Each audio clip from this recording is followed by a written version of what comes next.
Hey, Hello, hey. and thank you so much. Yes, You're listening to This is a work. Takeover. Work. Okay, so you may have detected by the unusual combination of voices you're hearing that Gina, host of This is a Takeover, is here without her partner, and I, Robert, am here without my partner.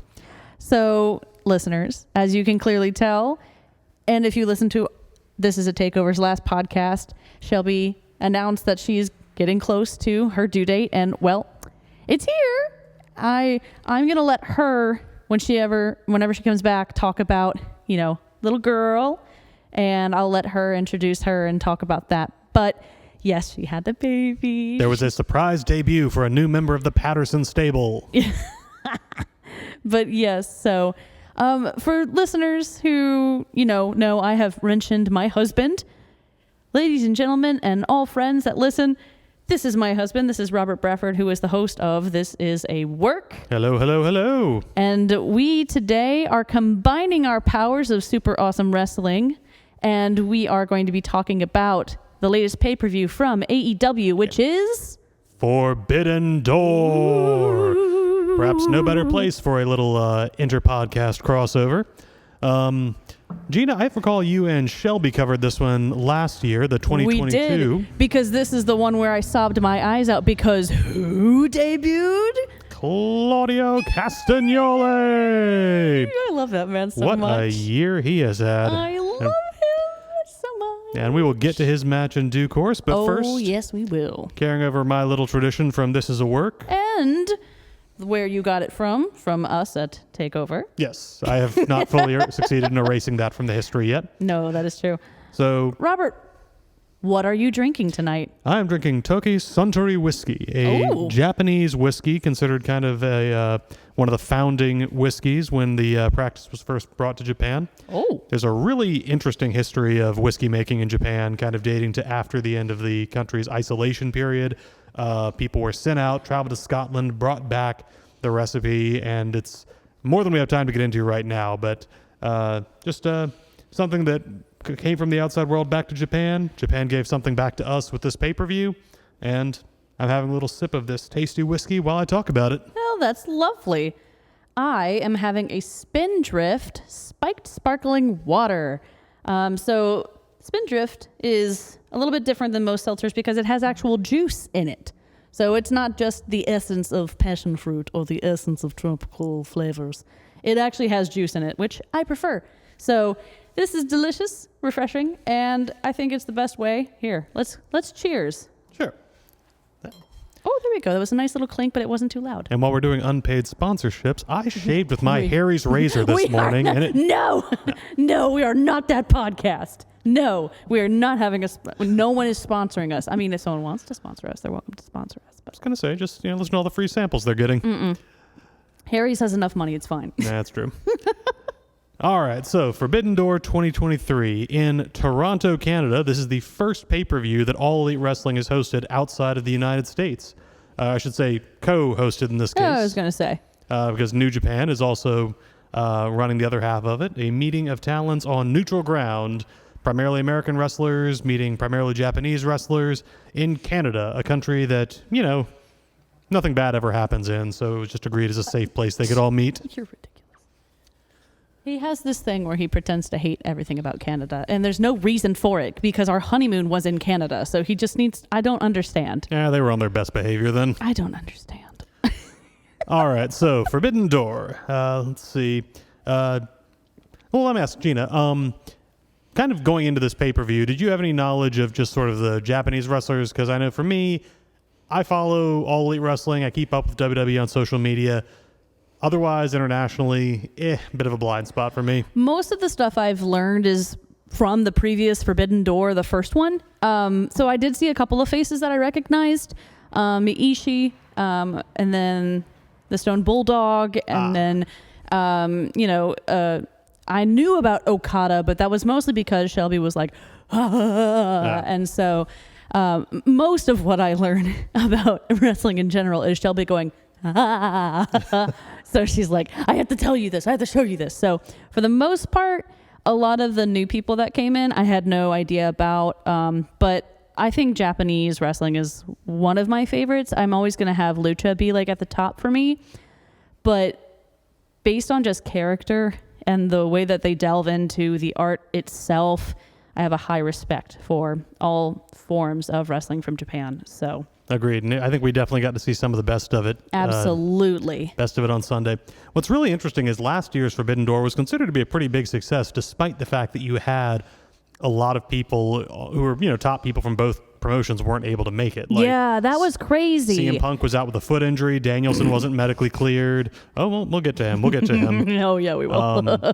So that was still considered a pretty wild success. And then this year was the one where you actually, you had the dream matches. You had Kenny Omega versus Will Ospreay. You had Okada versus Danielson. And yeah, I'm excited to get into it because while it actually was a very brisk pay-per-view, I was shocked. I did the math on this. The average match length was 15 minutes and 29 seconds. And this grandma right here still fell asleep at the end and had to go back and watch it later because that's what happens when you're almost 30 years old. Yeah, I miss the Saturday night pay-per-view days, but I guess now they've got Collision to set everything up. Yeah, Kara just gave a resounding yes. Just the full, really aggressive head nod. All right, so yes, there were 13 matches on this card. There was one, including the items on the pre-show. A match between Adam Cole and Filthy Tom Lawler was announced, but unfortunately had to be canceled at the last minute. It did specify. Thank you, Tony Khan, for specifying this, because if it had not specified, I was about to lose my mind. It said that he was out for illness, not injury. Illness, not injury, which means Adam's got a cold, baby. No, you even made that joke while we were prepping for this, and I made it while we were prepping. Laughed. I've made it on Twitter, and I've made it just now. I still laughed. Damn it. All right, so yeah, that Lawler did get to work when he showed up there. He had a dark match prior to the show. Yeah, we missed that. Yeah, I didn't know about that. Yeah, it wasn't part of the broadcaster 0 hour. It was just something for the live crowd. That's not fair. If he was supposed to be on the main card, he could have at least come out and been got a promo. It was a 4-minute match with Serpentico, so yeah, it was just sort of one of those. You came all this way, go kill this guy.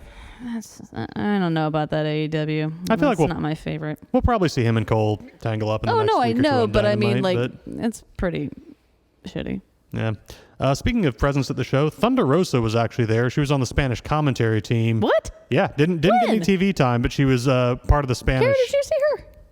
No, she. As far as I know, she didn't appear on camera. She was just joining she just was there? Yeah, Spanish commentary. Weird. Yep. Weird. Thunder Rosa, she was kind of mentioned as one of the people who'd be showing up on Collision, though we haven't seen her in the first 2 episodes. So. I don't know. I really like what I've seen of her, but I just hear there's a lot of drama, and I'm just sorry. Y'all, hang on. I'm about to burp. And so, of course, I don't do it. Cool. It's one of those, depending on who you talk to, things. I think she's just got kind of a notoriously hard-charging attitude. She's known for being kind of stiff in the ring. And for some people, that does not go over very well. There's been some reports of backstage tension, although the official story has always been she relinquished the women's title and stepped away due to persistent back issues. Yeah. So we'll see what happens when she comes back and who she's going to work with then. Speaking of that, and just the women's division in general, I am enjoying Forbidden Door and the people who come over from Japan. I am interested to see more women show up. And I know, because we talked about this, because I did not know this, that New Japan did not have a women's division. Not until very recently. Very recently. So I did not know that. I learned something new. So, because I mentioned on the car ride, I was like, I really wish there were more women that came over that were really badass, because these guys are tearing it up, but I want to see more women. And sure enough, that's why. Because there wasn't one until what? Wasn't it 2021? 2022 was when New Japan had it was literally last year. Yeah, last year. Their inaugural is the. I tried. I'm so sorry. I'm so sorry, headphone listeners. Burped with moral outrage. I'm so sorry. I even tried. Kara's dead. Kara's gone. She's gone. I'm so sorry. But let's see. I'm trying to find the 2022. Yes, distract from my shame. The IWGP Women's Championship was the first women's title in New Japan's history. It was won by Kairi Sane in 2022. I love Kairi. And then in April of 2022, they announced a second title, the Strong Women's Championship, which was the person who holds that title competed on this card tonight, although she wasn't defending the title. But we will get to that. Yes, that was very nice to see that. Yeah. To see a women's, defense of a title. All right, so shall we just dive into the pre-show? Let's go, baby. Yeah, I admit I'm okay to kind of skim through these because they were fine, but they were all sort of like warm up the crowd matches. So the first match is an 8-man tag team between the Mogul Embassy, consisting of Swerve Strickland, Toa Leona, Brian Cage, and Bishop Khan, versus Chaos, which is Rocky Romero, Chuck Taylor, and Trent Beretta, accompanied by El Desperado. I keep forgetting that they're Chaos now. That's so interesting. Well, the thing about the best friends... Because that's what they were, right? Yeah, like you've got the best friends, which is Taylor, Beretta, and somewhat Cassidy. And then Chaos is when Rocky Romero joins the mix, but usually not Cassidy. So it's kind of... Yeah. They're like a... just one of those... like module play sets where you can just take different pieces off. And it's like, now they're a spaceship. Now they're a submarine. Now they're a... Yeah. Legos? Exactly. Legos. Knew I'd heard the term somewhere. Yeah. But yeah, so this is a fun match. Just again, kind of warming the crowd up. I love seeing Swerve Strickland. Swerve is great. I don't know what the hell is on your head, Swerve. It looks like... You remember those t-shirts, Kara, when you went in the 90s and they were really tiny when you bought them and then you put them on and they would fit anything? It looks like that on his head. To be clear, you're talking about his headgear, not his hair. Yes, the headgear thing that he wears. It looks like he killed a pufferfish and put it on his head. I think it's a freshly skinned Elmo, personally, but... No, that's... I looked at the red. I looked at the texture. Oh, that's right, because he has the red one and then he has the cream one. See, I'm thinking of the cream. Oh, no. He doesn't go heel in half measures. No. But yeah, so Mogul Embassy... I'm not going to do an Elmo voice. I'm not going to do it. Yeah, don't break our sound levels here. But yeah, I love seeing Cage and Swerve on a team together. Throwback to the Lucha Underground days. Oh, Lucha Underground. My gosh, yeah. But otherwise, it's fun. Yeah. Chuck Taylor. Match. No, Chuck was great. Trent Beretta is just like bumping his ass off. Like he does that Shawn Michaels spot where he gets thrown into the turnbuckle. Kind of rolls up. Except where Michaels would kind of go up, land on his feet on the apron, and then topple. Beretta just went up, went over, and then just fell straight to the floor. Yeah, he's known to eat it sometimes. Like, he has no problem with that. Which I love. He's just this hardcore, tough-looking wrestler, but he is part of one of the most, like, positive and mutually supportive stables in the company. Like, they even did the hug spot with Desperado in the middle, and he just looked confused by everything. Yeah. Just sort of standing there as these three guys came in to embrace him. Oh, man. But yeah, so fun match. Not a lot of spots. There was one bit where Swerve took a clothesline from Cage just due to a miscommunication, and that might be setting something up down the road. But overall, I think I said 3 Regals. Yep, I give it 3 as well. All right. Swerve Strickland gets the pin on Rocky Romero, and the Mogul Embassy takes it. Oh, all right. All right, so then next match on the pre-show is a Women's Owen Hart Cup Tournament first round match. So this is Athena, the reigning Ring of Honor Women's Champion. I have missed her. I have missed seeing her. I feel bad. Like, I look at her and I feel like I see Billy Piper. Billy Starks has wrestled since she was 13 years old. She is 18 now, a 5-year veteran at 18. And I thought that was just horseshit. And then I watched her. And it's not horseshit. She's unbelievable. Her timing, her knowledge of the moves themselves, the psychology is already there. Like, she really is. She's going to be going somewhere. Like, she's, So, I would like to see her change her name, but that's only just because there's already a Starks. Yeah. I think it's one of those names that kind of, maybe it's tied to Game of Thrones, but it just kind of was on a lot of people's minds at the same time. Yeah. So Starks is actually signed to AEW. She's been signed since Battle of the Belts 6 back in April. Are you serious? I don't know if it's her schedule or something, but she hasn't actually been on TV a whole lot. Yeah, no, because I didn't know who she was until I saw that she was on the card, and I was like, who is this? No. But y'all, I'm going to go and dig into her history. Like, I really want to go and watch some of these matches, like, from before. I caught that one. Nice. I caught it. But yeah, I'm going to keep my eye on her. She's got it. I think she's got it. probably going to step into the spot that Sky Blue is finally stepping out of. I would like to see both of them go at it. Yeah, they could have a good match. But I think Absolutely. Sky has been sort of like the plucky jobber for a while. Like she's the baby face that tries hard but constantly gets her butt kicked. I was wondering if you were going to bring up her butt like the rest of Twitter does. It is. Don't go on thirsty Twitter, y'all. Don't do it. Wrestling it's Twitter not a good has idea. noticed Sky Blue's physique. That's such a polite way to say that. And there has been Noticed? comment. That is all I will say. Comment. Actually, I do remember she was interviewed by, I think it was Renee Paquette, and talked about just being supported by her family in wrestling. And she mentions that her dad reads like all the social media stuff about her. No. And I was just listening to that and like, No. all the, no. that poor man. Yeah, that's, poor baby. But yeah, yeah. so good match. Athena is still very much in her kind of tough heel mode. She's, She's so good. hitting hard. She's being the bully. I was sad there were no wings. Yeah, I do miss that I miss that the entrance spot, but I wings. think that's or even just the skull of the animal that she would Yeah. have on her hide. Like, it was so cool. I guess the kind of the more fantastic kind of cosplay elements are part of her being like more of the fan favorite. And now that she's just here to kick ass and take names, she she's can just do both. Yeah, I hope we get to see more of that. Why not both? Yeah, but even though it wasn't a Ring of Honor match, they did start with a handshake. Although Athena did immediately try to lariat her out of that, which Starks managed to avoid. But yeah, overall, just good match, I thought. Athena goes over. Because, of course, Yep, because she's Athena. To advance in the Owen Hart Cup tournament. Let's see. So, quick question, Gina, before we go ahead. Oh. The other competitors in the Owen Hart Cup tournament, Sky Blue, Ruby Soho, Willow Nightingale, Willow. and Dr. Britt Baker, DMD. Mm-hmm. So, of those 6 remaining competitors, who do you see as the best chance of going all the way? Those 6? Counting Athena. Did I say Athena? I'm sorry, 5. 6. 1 has been eliminated. Oh, so, okay, sorry. Yeah. Sky, Britt, Ruby, Willow, and Athena. My selfish heart wants Willow just because Willow deserves the world and she's the best. Story-wise, say them one more time. Sky Blue, Britt Baker, Ruby Soho, Willow Nightingale, and Athena. I could see them going with Ruby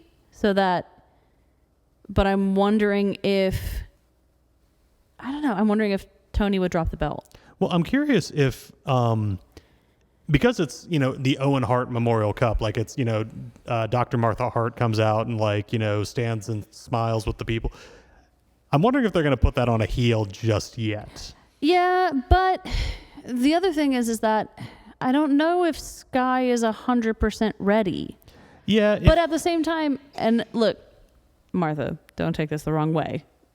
I'm just saying, like, I'm worried that this is, it has more time to build up the reputation. Like, yes, like I'm not, you know what I'm saying? Yeah. Like Owen Hart, yes, this is a, very real thing that happened and we deserve to give him respect. It's just so fresh and so new. I want it to build up more, not credibility, but you know what I mean? Like, I don't want it to end up being like the Andre the Giant Royal Rumble. I don't want it to be like that. So I want it to mean something. I want it to be, important.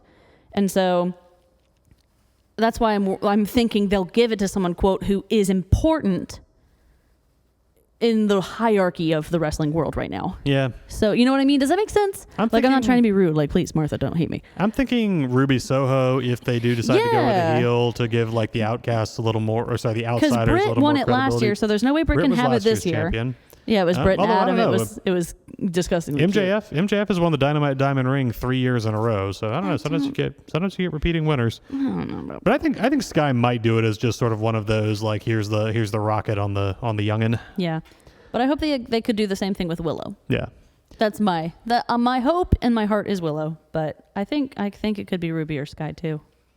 All right. What about you?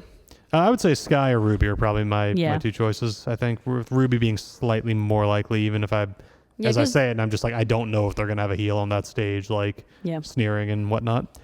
But yeah, so good match between Athena and Starks. Athena goes over. I give it 3 1/4. What about you? I feel bad. I just don't really remember this one that much. Like, and it's not that it's not. Huh? It's just like I remember her being very, very good and Athena being awesome, but there's no story. So so I'm having a hard time with remembering that because I'm very much a story person. Y'all know I talk about story. Well, that's the challenge of kind of these tournament matches. Is that a lot of the time it really is just, hey, these two drew a number to face each other. Yeah. So maybe that's just why my brain was like, oh yeah. But they worked very well together. They were really gelling. So yeah, 3.5 is fair. Yeah, 3.5 Regals for us Takeover. Okay. So if you thought that one slid out of your memory a little bit, I'm curious. Do you even remember what the next match was? The order of how many 10 matches there were? Yeah, no. So the next one was, I think even after I say it, you're not going to remember it. Stu Grayson. No, I remember this one. El Phantasmo. No, I remember this one because you know why I remember this one? Because Katie Bearden was losing her mind at the fact that the wrestler's name was Stu Grayson and that it's not his government name and it's not his birth name. He chose this name. And I actually looked it up to be like, well, I mean, sure, he goes with, oh, nope, nope, Stu Grayson is in fact a chosen wrestling name. She was like, there should be an umlaut. At least have an umlaut over the Stu Grayson. Love you, Katie. But you're 100% right, Katie. Yeah, it's not good, but we've just accepted it. What was a little puzzling to me is he came out with these two guys dressed in white. Their names are apparently Vincent and Dutch. They're part of a stable called the Righteous.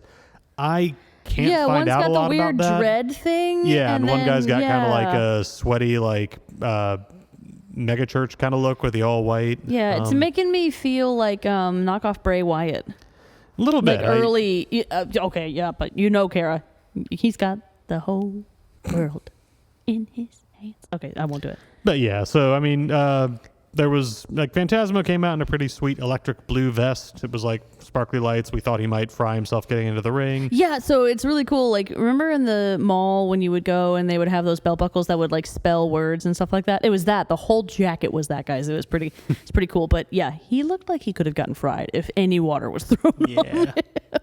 But I think it's mainly just that they're both Canadian talents, so this was kind of a hometown slot. Oh, I didn't know that. Yep. I didn't know that. Fantastic. Oh. Yeah, he's from there originally. Yeah. Oh. But yeah, solid match. Both guys I thought did pretty well. El Phantasma goes over with a pretty cool. I wasn't quite sure how to describe it. Like dogs and I were going back and forth. Yeah, like, you guys it's like were debating for a while. It's like a hybrid pedigree with a bit of an unprettier. I looked it up and it's prettier. Who? That's it's called the kill switch in AEW. It's Christian Cage's finisher. Okay, thanks. I was like the unprettier. That's a choice of name. Smash a guy's face into the ground. But yeah, it came back. I saw in one analysis a Jody Flush DDT into a Styles Clash was how they summarized it. Yeah, bless you. So yeah, you just sneezed. That's what I heard. A memorable finish. I gave it because you didn't know what it was. Exactly. Well, I remembered being very puzzled by it. But yeah, I give it a 2.5. Solid pre-show match. Nothing really wrong with it. Just not really a lot to get excited about either. Once again, no story. There's no reason why they're fighting except to fight. So yeah. I don't know who the people with Stu are, and I don't know why he's not coming out with a Dark Order. Well, that's the thing. That's what I'm kind of worried about this. Because after this match, I remember sitting there being like, who's left? Like, what's going to happen to the Dark Order? And they've already had this thing where they were like, oh, Hangman's with his cool friends, and so we're going to go sulk over here. Yeah. And then they were like, I feel like they had to drop that because they realized it actually would make Hangman unsympathetic if he was just visibly dropping the Dark Order, so it just kind of had to happen quietly. Yeah. I'm worried. Yeah. I haven't seen Evil Uno in a while. Yeah, I'm trying to think if we've seen him since number 10 made his turns to see he went full Preston Vance. Which, yeah. He's pretty, but he's not evilly so. Eviluso. What'd you say? Evilly so. Evilly so. As an adverb. I was like, we do not need another Uso. Please no. Yeah. Right, what's next, my dear? All right. So next up, we have a 6-man tag match between United Empire, consisting of Jeff Cobb, Kyle Fletcher, and T.J. Perkins. I really enjoyed this match. Versus Los Ingobernables de Japón, Shingo Takagi, Bushi, and Hiromi Takahashi. Very nice. Thank you. You've been working on that. It's mumbling nice. To myself a lot behind my desk at work today. No, very nice pronunciation. Thank you. This match was fantastic. I really enjoyed it. I mean, Jeff Cobb is a scary dude, but I really I'm sorry, all you listeners know that I'm terrible with names, but it's the boy band guy. He's got Kyle Fletcher. Of course his name's Kyle. So he's the other half of United or Aussie Open. He looks like he walked out of a 2000s beach movie. Like he looked like he walked off the set of H2O, and it's just fantastic. But I like him. Dogs, you're wrong. I like him. He looked at Will Ospreay's hair and was like, "That's not poncy enough." It's not poncy. Oh, I need to use that in my vocabulary. I'm going to find a way to incorporate that. Poncy. But yeah, Mark Davis, his partner in Aussie Open, is apparently out with an injury. Mark, I can't remember. Oh, that's why. Yeah, so there it is. And I think because they did just sign them both with AEW, so I think they're trying to keep kind of Kyle Fletcher. So they've signed, but Aussie Open has signed. Will Ospreay has not yet, but there are reports. Ooh. So we'll see. The plot thickens. Ooh. But yeah, so really fun match, 6-man. I think everybody got to show off a little bit. Kyle Fletcher had a super kick to Shingo Takagi at one point that I swear came out the back of his head. Wait, which one was that? Takagi, I think, was the guy had kind of like the graffiti style pants. Fletcher's. Yeah. Because we see the super kick so much, and it's just like, nap to the head, they go down. You're not used to that move looking like it hurts so much because we've seen it so often, but I saw that and I was just like, okay, his face just reversed itself. It went inverted? Pretty much. Oh my gosh. Yeah, and then you've got, Jeff Cobb. There've been some pretty impressive super kicks in this pay-per-view. Yeah, this is a happy pay-per-view for super kicks and especially forearm chops. Or forearms and chops, I should say. Because that is a Japanese style. Like, they're trying to show, like, I'm impenetrable. I'm not, I'm not... Oh, hang on, I'm going to do the Shakespeare. I'm not a moved. Not a jointed stool. An unmovable, thank you. There we go. I'm sorry, Shakespeare. Don't judge me. I'm trying. But yeah, no, that's definitely a big part of it is just sort of the strong style, like take a straight hit. As I understand it, stiff working is considered kind of the norm in a lot of, especially in Japanese men's wrestling. And yeah, so we definitely got to see our share of that. And I think a lot of the AEW wrestlers felt an obligation to sort of step up and match with that. Yeah. So it got intense. One of my favorite wrestlers did really well with that, but we'll get to that part when it's later down the line. But yeah, so fun match. Everybody got to show off a little bit. Los Ingobernables go over after Shingo Takagi pins TJP. But that, yeah. It was a very well fought match, but I had thought that it would go the other way. Yeah. Well, United Empire had a complicated night. Yeah, they did. All right, so I gave this one 3 out of 5. Oh, I gave this a solid 4. Solid 4. Okay. I enjoyed it. It was really nice. Pacing was great. And I don't know, like, they can really, like, just be thrown together and make it more enticing for me. I don't know. I think it's the dynamic of, like, the speed, and then they've got the boulder who is Jeff Cobb, and then, like, the dynamics worked really well with this one. I enjoyed it a lot. So. All right, so moving on to the main card as we open the show. We open with a defense of the AEW World Championship by reigning champion Maxwell Jacob Friedman versus Hiroshi Tanahashi, the ace of New Japan. The build of this has been so fun. So fun. Now, when he had the other day, when he had his match with Cole and it was timed, and spoiler alert if y'all haven't seen it, I think you've seen it at this point. There are no spoilers for wrestling that happened a week ago. Yeah, you know, or you don't. So, Cole was about to... Well, he had covered Max, and it was 1, 2, and then the buzzer went off. The timer went off. 30-minute time limit. Which... This was the last wrestling night that Shelby, Robert, Ted, and I had before the baby came. So I remember this so clearly because Shelby was like, they didn't let us know about the timer. They didn't let us know about the timer. How are we supposed to know? I had no idea. Which is true. I get it. That would be frustrating. Well, hilariously, Shelby, they heard you and they listened to you because there was off in the far distance a reminder in this one. Yes. There was a reminder. It actually threw us all off because we heard the We were announcement. like, wait, what? Well, later on, we heard God? the announcement, but we didn't actually hear the numbers. So we're like, wait, are they down to 5 minutes? Are they down to... No, because we were just so thrown by the fact that they actually were trying to announce it. And it's not like the announce team did it. No, the announce team didn't do it, but Yeah, it was Justin the- Roberts did it. And it was over the main speakers in the, arena.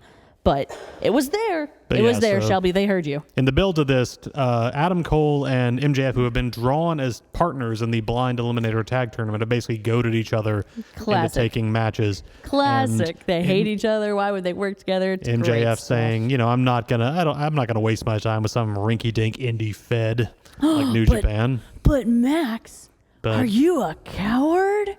Oh man, How dare you? I'll accept your challenge because sometimes like boop. sometimes the Looney Tunes logic works. Look, Duck season, rabbit season, duck season, rabbit season. rabbit season. That's exactly what this buildup has been, and honestly, it needs this camp. It needs this level of bounce, of fun, of ridiculousness. But this match, I was surprised. So the challenge of this match, let me just for a little Yeah. background on Tanahashi. He is 46 years old, has been wrestling since 1999. Yeah, you have some insane facts. Yeah, about this guy, he has had an incredible career. He is an 8-time heavyweight champion in IWGP. He is a 3-time IWGP US heavyweight champion. That's a record for both of those reigns for the New Japan titles. He's won their G1 Climax tournament 3 times. He has a combined 27 championship reigns across his career. So he's been doing this for a really long time. He's a legend, but it's taken its toll. He's, like I said, 46 years old, and he's reached the stage where Sting is now, where it's just really hard for him to still hit those spots. And like as good as he is and as good as he can work with the crowd, MJF was kind of having to work around him a little bit. But the great thing about MJF is he's got that ability to be like, you're not having a rest spot. I'm strutting around, posing to the crowd. Yeah, because I'll be honest, and maybe this is because I didn't understand that. I did not see that he was tired. I didn't see that he looked like he was having a hard time. I was watching MJF. So maybe that's just me being worked over and it worked, but I don't know. I didn't notice that. I didn't notice that he was having a hard time. I thought he did great, and I thought that this match was really nice. Yeah, I think it was a solid match. I definitely don't think it was a failure. Like, we're not at Goldberg Taker levels. Okay, I was going to say we're also basing this off of like you're saying it's like getting close. I think I compared him to Sting a second ago. I think Jericho would be the better comparison. I feel like yeah, that's much better. If you just watch him, you don't necessarily see Sting, what he's we love missing you, until you watch him from 20 years ago and see what this guy could do and how he could go. That's more fair. That's more accurate. I think that's Yeah, so, and I think they did play into that a little bit with the story because apart from the early bit where MJF just tried to walk out back up the ramp and Tanahashi started a coward chant. And the great thing about MJF as a character is that he's the heel's heel. He's the bad guy. He's such a little punk, but he wants to be respected and he wants to be seen. And so he can't bring himself to just be like, screw you. I'm walking out and keeping my title. He's got to turn and go back into that ring. Yeah, every time. How much chicanery was in this one? Not all that much. There were two. This MJF. There was one really fun spot where he locks Tanahashi into an abdominal stretch and uses his free hand to grab the rope for additional leverage. Oh, that was good. And of course, because Bryce Rimsberg, AEW official extraordinaire, is lovely king. He even does like a little Blues Clues spot where he looks out to the crowd and you can see him like mouthing, "What? There? Behind me?" And as soon as he turns, MJF takes his hand off. He's the Steve we never knew we needed. And they repeat that a few times, and finally Bryce catches him in the act and turns, and MJF just looks straight in his face and goes, "What are you gonna do, dipshit?" Do it. And Bryce takes a beat and just kicks his hands straight off the rope. So good. And of course we all cheered because Bryce is fantastic. Yeah. Here to Bryce. I know there are some people who don't like that the referees are kind of characters in AEW You had a hard time adjusting. You did. You did. There are times where it works and times where it doesn't, and I think it works for the most part in AEW. But yeah, so overall fun match. There's a false finish. It's kind of semi-chicanery. MJF gets the AEW belt, brings it in the ring. Remsburg catches it, takes it away, and while he's doing that, Tanahashi gets MJF in a roll-up, but there's nobody to count, so it takes a good 4 or 5 seconds before he's in position, and by that point he can kick out. Yeah. It does. And he counted all the way to 6, by the way, y'all. That was what the crowd was counting. But yeah, so then finish is a little, it's kind of bog standard for MJF, honestly. I'm trying to remember exactly how he This was the one that was that ended so quickly, right? Yeah, he kicks out of the roll-up. Tanahashi goes into Bryce, knocks Bryce into the corner. Yeah. MJF takes that time to slip on the ring, and clock Tanahashi, and then pin him. Yeah. So, 15 minutes, 46-second match. Not super long. It's just the right amount of time. Good exhibition. I would say probably the weakest defense of MJF's championship reign, just because there wasn't much story you could put into it. I mean, it had a build-up, but yeah, you're right. It's not like these two knew each other. It's not like they had ever wrestled before, unless I am mistaken. Listeners, if that's not the case, then let me know, but I don't think that's... As far as I know, they haven't. Yeah. So, I mean, yeah, I gave this a solid 3 Regals. It was interesting that you have a world title defense opening the show, which isn't normally how it would go, but I mean, there was no way that that you could have Ospreay and Omega and Danielson Okada on this match and not have one of them be the headliner. So they worked it in by having MJF say he refused to spend any more time in Canada than absolutely necessary, so he demanded to go on first. He actually, I didn't see this till afterwards. Is that really what he said? He had scheduled a tweet to go out at 8:10, so 10 minutes into the match, reading, "Lol, I scheduled this tweet because I know I'll have beaten the ace by now. Legend my ass," and a laughter emoji. Wait, but guys, we didn't talk about his gear. Oh yes, MJF's that's true. gear. So he does not come out in the devil mask, which he's been doing for a lot of his entrances, but he does come out in a custom robe. And Gina, what does it say on the back of that robe?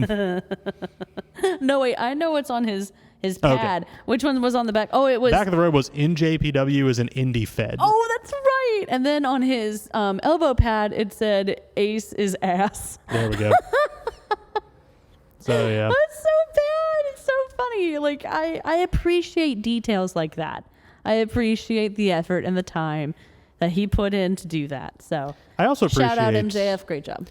Because I remember there was a bit of a dodgy spot when he was having a match with Takeshita a little while back. I'm glad that none of this got into any racist stuff, because MJF sometimes does go for the low fruit. Ooh. And I think it's... Well, it happened once, and it has never happened again. It has never happened again. And I remember sitting there going, oh no, Tony's going to rip him one. I know there's a school of thought that says, the heel's job is to get booed, and anything you do that accomplishes that is fair play. There's a limit. There's a time. At a certain point, you stop enjoying the show. Yeah. It's like, I don't want to see this person get punished for what they're doing. I just want them to stop doing it. Yeah, no. But yeah, so fun match. I gave it 3.5. Yeah. Because both 3.5 Regals is fair. Both these guys know what they're doing. Probably a good place to put it because there's so much more ahead. But yeah. Oh, and after the match, MJF released another video of himself on Twitter departing the arena, saying, never going through that forbidden door again or something. But yeah, so, all right. Oh, MJF, that's inappropriate. Next matchup is a men's Owen Hart Cup tournament first round match featuring Satoshi Kojima versus CM Punk. Cult of personality. And Gina, we watched the collision where Punk returned to a hometown Chicago crowd that was rapturous and chanting and cheering. Oh, are you going to bring up the thing that makes me laugh every time? And then we saw his second week of collision, which was in Toronto, much like Forbidden Door. And in both cases, the crowd is less friendly to Punk. Oh, it's funny. Yeah. He was coming out. He was coming out to heavy boos. It made me laugh. It was really nice. This is his first appearance on an AEW pay-per-view since the events of All Out back in 2022. I already dislike him. Y'all know how I feel about him. The Larry shirt, why you gotta make the dog extra ugly? It's not like Larry is not that ugly. Like, don't do that to that dog. He's been through hell, and apparently he was kicked into a door. Like, don't mess with the dog. Like, why? You know that shirt. You know the shirt, and he has worn it every single time. And it's like, why are you making your own dog look like a freaking, like, rabid beast? Why won't someone think of the puppies? I think of the dog, and you're messing up the dog. Leave it alone.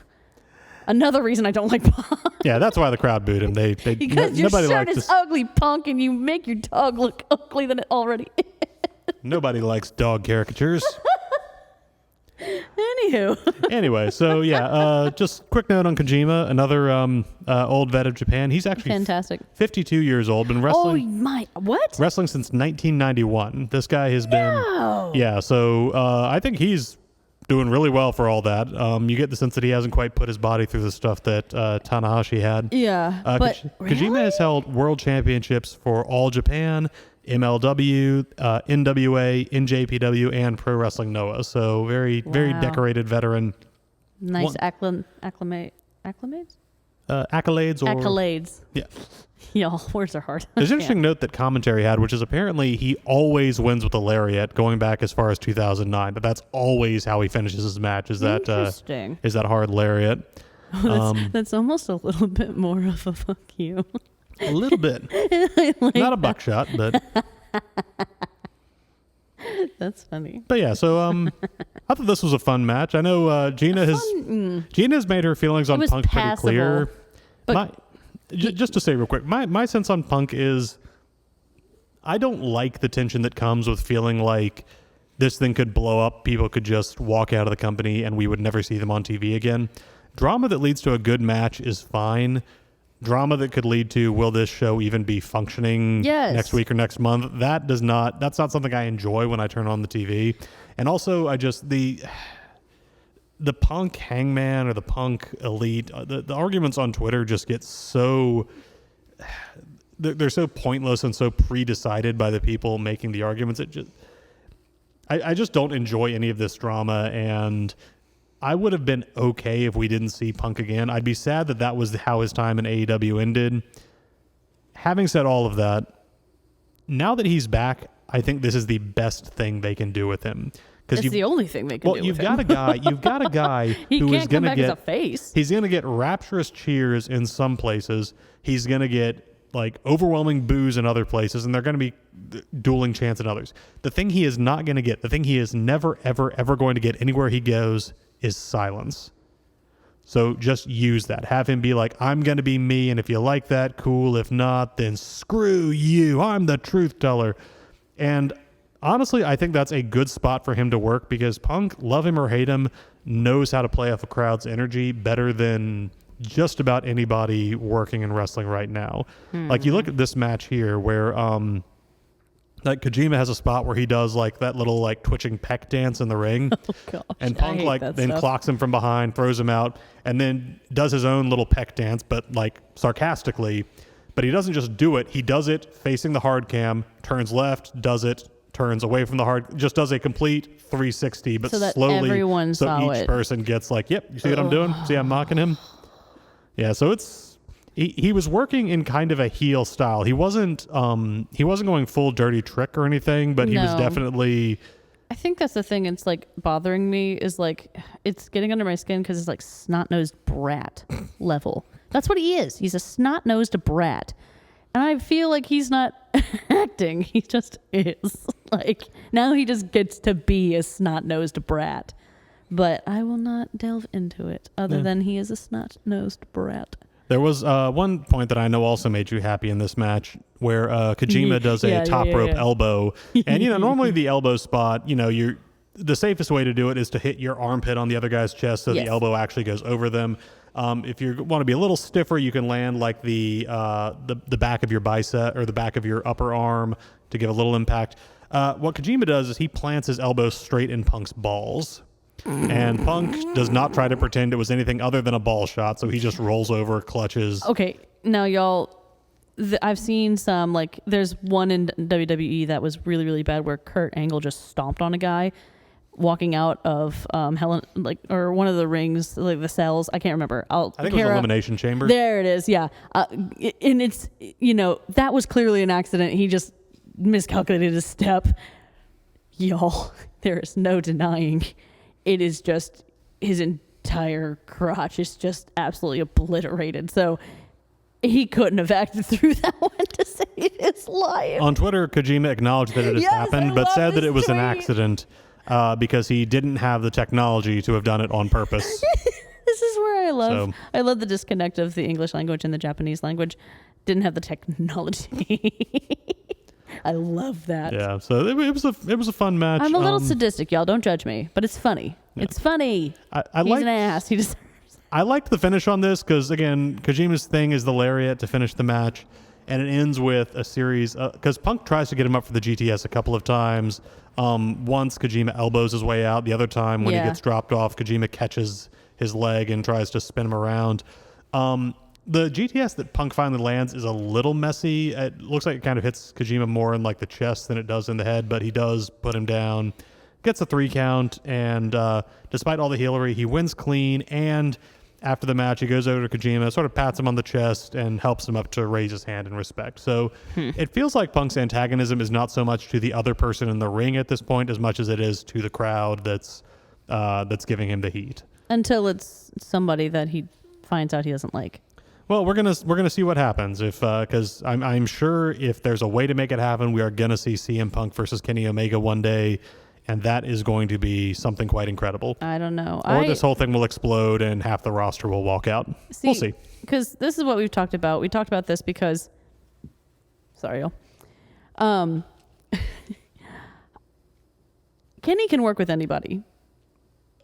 And now I'm not saying Kenny's perfect. I've heard rumors. I don't know. But for those who don't know, Kenny Omega and Will Ospreay in real life despise each other. They cannot stand each other. But they have the most professional, incredible matches that I have ever seen. I don't know if that's because Kenny's professional and Ospreay's professional and they know that they work well together, or if it's just here's a shit ton of money and do it.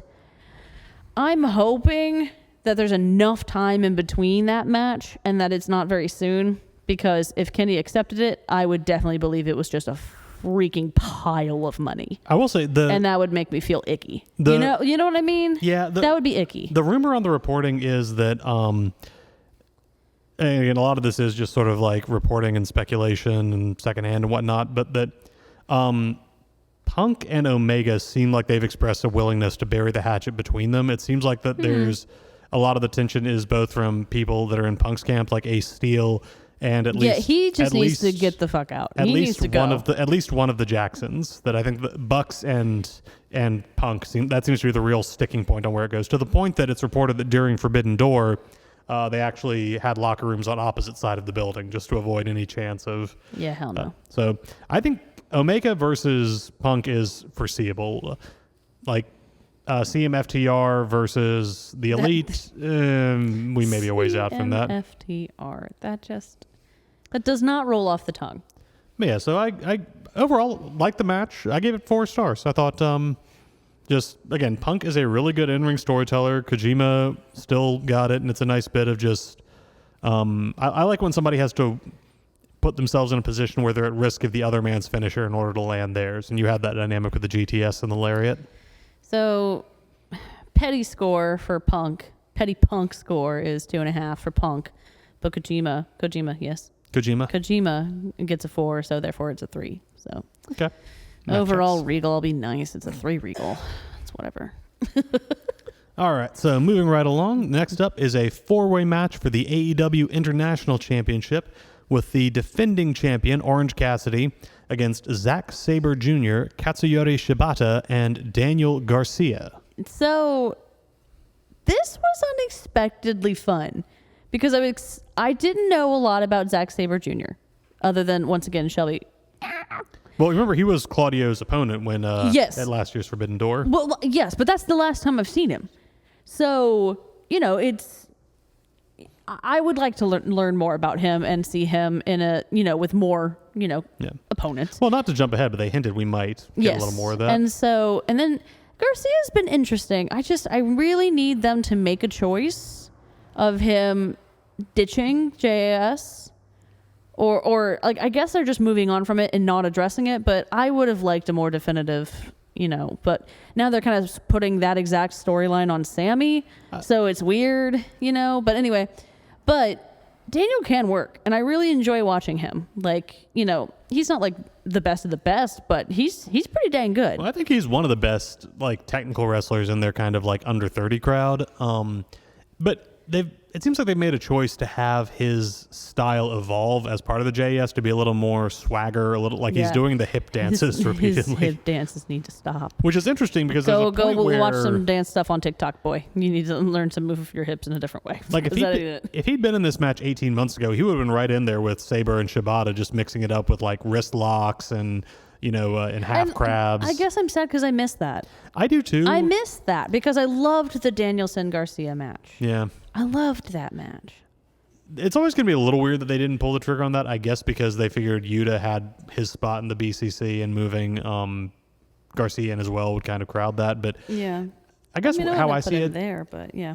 He can still do that, and I'm hoping that there will be a time when he gets to go back to being just sort of the Red Death, the pure technician in the ring. The Dragon Slayer. Yeah, exactly. But right now he just gets to be kind of a little goofier and develop a little more of his in-ring personality. Yeah. But an interesting thing about this match is of the 4 competitors, 3 of them are reigning champions. There's Cassidy, who's defending his international title, and then Shibata's the reigning Ring of Honor pure champion. Yeah, Shibata is awesome. Oh my gosh, I love that guy. Shibata is so freaking cool. So glad they got that guy's brain back in his skull. Yes. Did y'all know this? Because I didn't know this. We had to talk about this. I mean, I knew about it before this, but the man, Shibata, had to have his brain fixed. Like literally his brain had to be rearranged in his skull. He was rushed to a hospital after a match and discovered to have had a subdermal hematoma, I think. Yeah, a hematoma. Like that's like they were afraid he would never even walk again, let alone wrestle. And this man is wrestling and having matches and able to do all of this crap. And it's amazing. Like he looks like nothing happened. And that's just mind-blowing to me. Oh, that was a really bad pun. That's not what I meant. I'm so sorry. Oh, my God, I need to go pray. I really didn't even... Oh, that was really messed up. I'm sorry. Anyways, this match was awesome. Yes, it was. You're gonna make fun of me for that for a while, aren't you?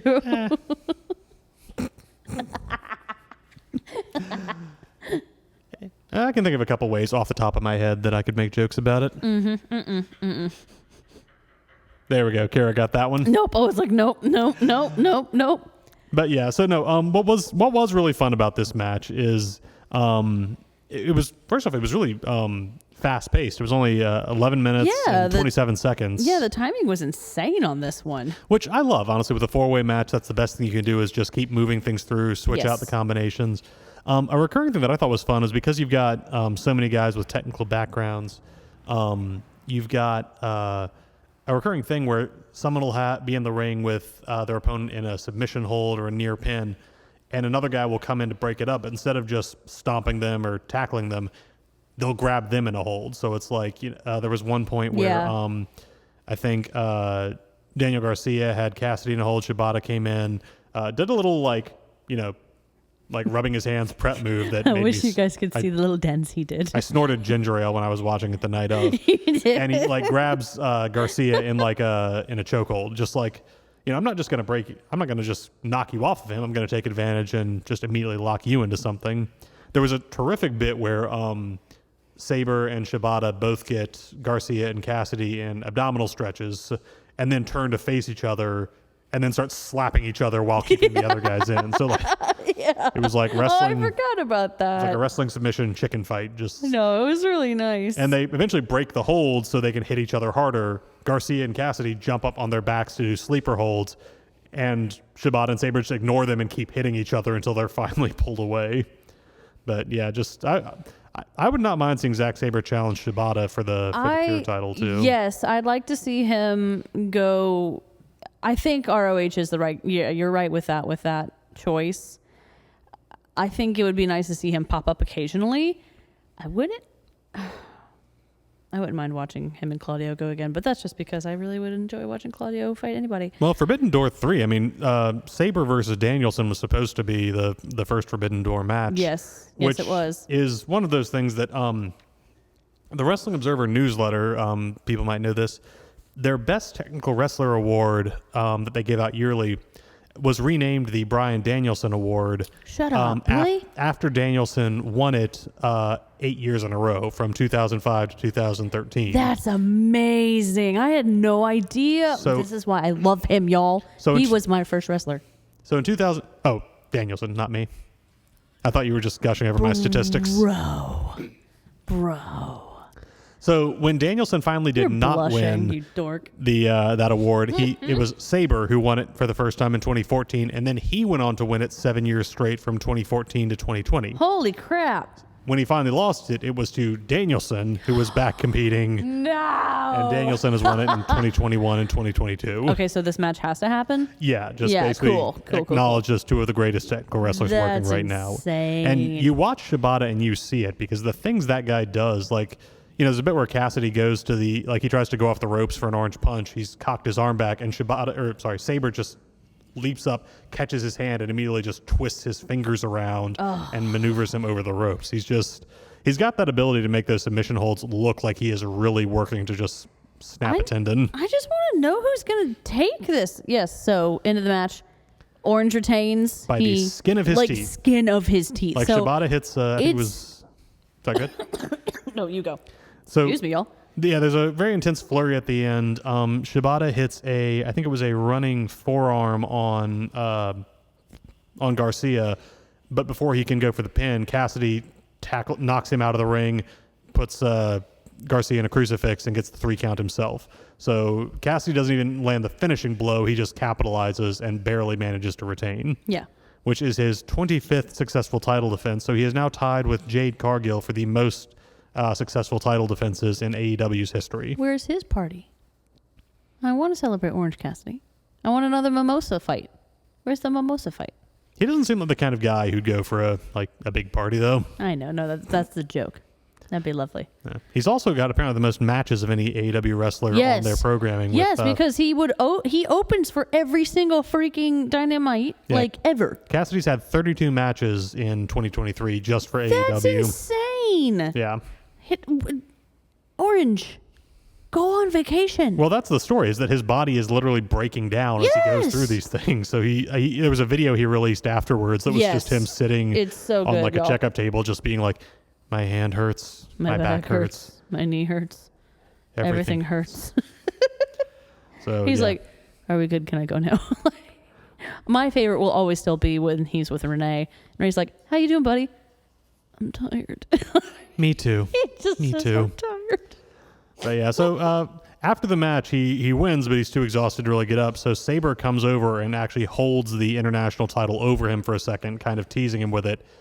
Gives it back to him, but also holds up his own. Yeah, that confrontation was pretty intense. Yeah, so we could see Sabre come back for the international title in a one-on-one match, which, again, if your theme is that Cassidy's got all these weak poins on his body now, then like a master submission. They're definitely building for it. I just don't know who's going to take it. Yeah, and then you also had Shibata. I think they fist bumped, or no, they shook hands. Yes, he and Cassidy sort of buried the hatchet. Yeah, he and Orange had a really nice moment. Yeah, I enjoyed it. Yes, very very fun match. Moved fast. 4 Regals. Yeah, 4 here as well. I concur. All right, so next up we have the IWGP World Heavyweight Championship with Jungle Boy Jack Perry, accompanied by Hook, challenging Sonata, the reigning IWGP World Heavyweight Champion. Sonata was savage up to this because he issued the challenge. An open challenge. An open challenge to anybody. And, Jungle Boy, Jack Perry comes out and he's like, I'm going to do it. And essentially Sonata's like, who are you? I don't know Jack Perry. I don't know who this is. And it's like, I'm kind of disappointed. This is a bigger deal. I thought someone else might come. He's like, this is a very important title to me, and I don't know who you are, and you're not worthy of it. And it's savage. Like, talk about lighting a fire under your ass to try to beat the snot out of someone. Like, come on. Yeah, and he came to play. Jungle Boy came to play. Well, it's interesting because it did feel like of all of the matches on here, you had so much that were just like, oh my gosh, we get to see Omega and Ospreay. We get to see the Black Book. Jungle Boy, as he often does, felt like he came in and people were sort of like, oh yeah, him because Jack Perry's kid. Right. Or not Jack Perry. Luke Perry's kid. Sorry. It does kind of feel like he is just kind of consistently. People are like, I don't know if he's good. I guess he's kind of skinny. He's such a pretty boy. He is just such an underestimated. That figure. is the exact word I was going to say. He's extremely underestimated because he's got it. And look, I'm just saying, hair acting goes a long way, y'all. Hair acting can sell some moves. He can sell some hits with that luscious mane that he has. Please, Jungle Boy, what is your routine? I'm just really curious. I want to know. Sonata hits him with a European uppercut at one point, and it's just like a cascade of his mahogany locks. Oh, mahogany. But yeah, so mahogany. There was never any real chance, similar to the MJF match, there was not a real chance of the belt changing hands here. No, but this is important for what happens after, because that's a crucial point. The story with Jungle Boy for the last few months, and this kind of snaps into focus at the end of this, is that he has seen his one-time friend and tag team partner, Luchasaurus, turn to the dark side with Christian Cage, and now both of them are co-holding the TNT title. Christian is holding it hostage, and Luchasaurus just doesn't see because he has rose-colored glasses on. Well, he's a dinosaur, so I think he's colorblind. But no, Christian Cage is holding on to it for Luchasaurus. But no, so Jungle Boy has seen his friend go to the dark side and be rewarded for it, and then he had his chance in the Four Pillars match when he had the world title in his hands. And he chose not to do it. Even though it would have been legal, he still chose not to. And he lost. So this has been a really nice slow build to what happens in this moment. Yes, because just to go through it, like again, match is fine. Yeah. Ending's a little underwhelming. Sonata gets the better of him, beats him down, does a moonsault. This was the one where we were like, that's it? Yeah, just a moonsault, which... Yeah, it was really weird. Apparently a moonsault is considered, it's still got a little more juice on it in Japan than it does in the U.S., where it's, it's something like the super kick, which used to be Shawn Michaels' finisher, and now is just something everybody does. Gotcha. Okay, interesting. I think the moonsault, that's what I've been seeing, is that it has a little more impact, like it's that's a big thing. Like finality there. Okay.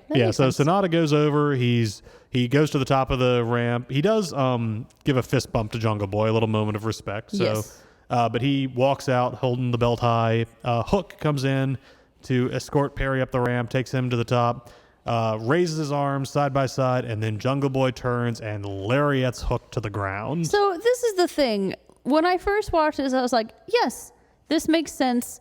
This is how he turns heel. I don't like it now. And here's why. Okay, go on. I like that Jungle Boy has changed, but Hook has this reputation of being this unbeatable son of a bitch. Being this scrawny, scrappy little dude who people cannot beat. And he's just knocked over and incapacitated in this such intense moment. I don't know. I feel really weird about it, and especially with the choice that Taz left commentary for the rest of the night to make sure that his son was okay. That was weird. I'm wondering if Taz had to go somewhere, and that's fine. But I don't know. It felt, I don't know. I'm confused about it. I see what they're doing for Jungle Boy, and I get it. It needs to happen, and it's needed to happen. I'm just interested to see what they're doing with Hook because he's been downgraded a lot lately, I'm worried to see where that's going to go. I still don't think he's taken a pinfall loss in AEW. So that's why I'm like, he's going to take one hit and just curl up. And that's the thing. He curled up in a ball and he didn't move. And he was like, I could have seen him getting up and be like, oh, shit, that sucked. Damn. I can give you my explanation, or I can give you, I can do a dog's impression to give you kind of the thing you don't understand. He takes a lariat and the back of his head smacks into the ramp, and he has just suffered a severe blow, both to the larynx, cutting off his ability to draw oxygen. No. The honest answer is that in wrestling, it's just one of those, I know. It's one of those rules that things kind of play by where, a guy who can go for, 30 minutes taking, unlimited forearm shots gets hit once in the back of the head in like in a non-match context and is suddenly just down and out. I guess it's also just because it's like they weren't really that close. They were Jungle Hook. Yeah, and I prefer Hookhausen. Yeah. Like there were a lot of other partnerships that happened there that are better than what this was, and so for me it's like, I know this is how it had to happen, but it wasn't believable for me. Like I will fine. say, It's just we'll move on from here. They did show a backstage video of Hook and just being asked like, what do you have to say? Anything to Jack Perry? And Hook's promo, you fucked up, Jack. Oh, so. Okay, I think that's him. All right, because cool. as someone pointed out, this is the first time that Hook's got a real personal stake in a story. So this is kind of a chance for him to stretch beyond just, I'm going to beat you because you're the guy I'm fighting. That's, you know what? I hadn't thought of that. I'll take that. Yeah. I will take that, and I'll still, I'm still wary. Yeah, but I'd like to see where that goes. As with all things, how they carry it from here is gonna count for a lot. Part of me would have liked to see him turn heel or stay face, but I feel like you might have run into the Cody Rhodes spot where the crowd wanted it, and him trying not to just made it for more painful. Yeah. So, also hint for all of those who are watching at the time, he was matching Luchasaurus. Yes, you caught that. He was wearing his ring gear was in sort of that red and black scheme that Dark Luchasaurus has been rocking lately. So I saw that and went, interesting. So what's next, my dear? Oh, next. Oh my gosh. Okay. Oh my gosh. Is it what I think it is? All right. So next up, we have a 10-man tag team match. It's not what I thought it was. Deep breath. The Blackpool Combat Club, consisting of John Moxley, Wheeler Yuta, Claudio Castagnoli, accompanied by Konosuke Takeshita and Shota Umino, versus the Elite, consisting of Matt and Nick Jackson, Hangman Adam Page, joined by Eddie Kingston and Tomohiro Ishii. Yeah. Now this was announcer Robert voice. Ooh, ah. I know. Watch out, Justin Roberts. No. As soon as I get a better tailor, I'm coming for you.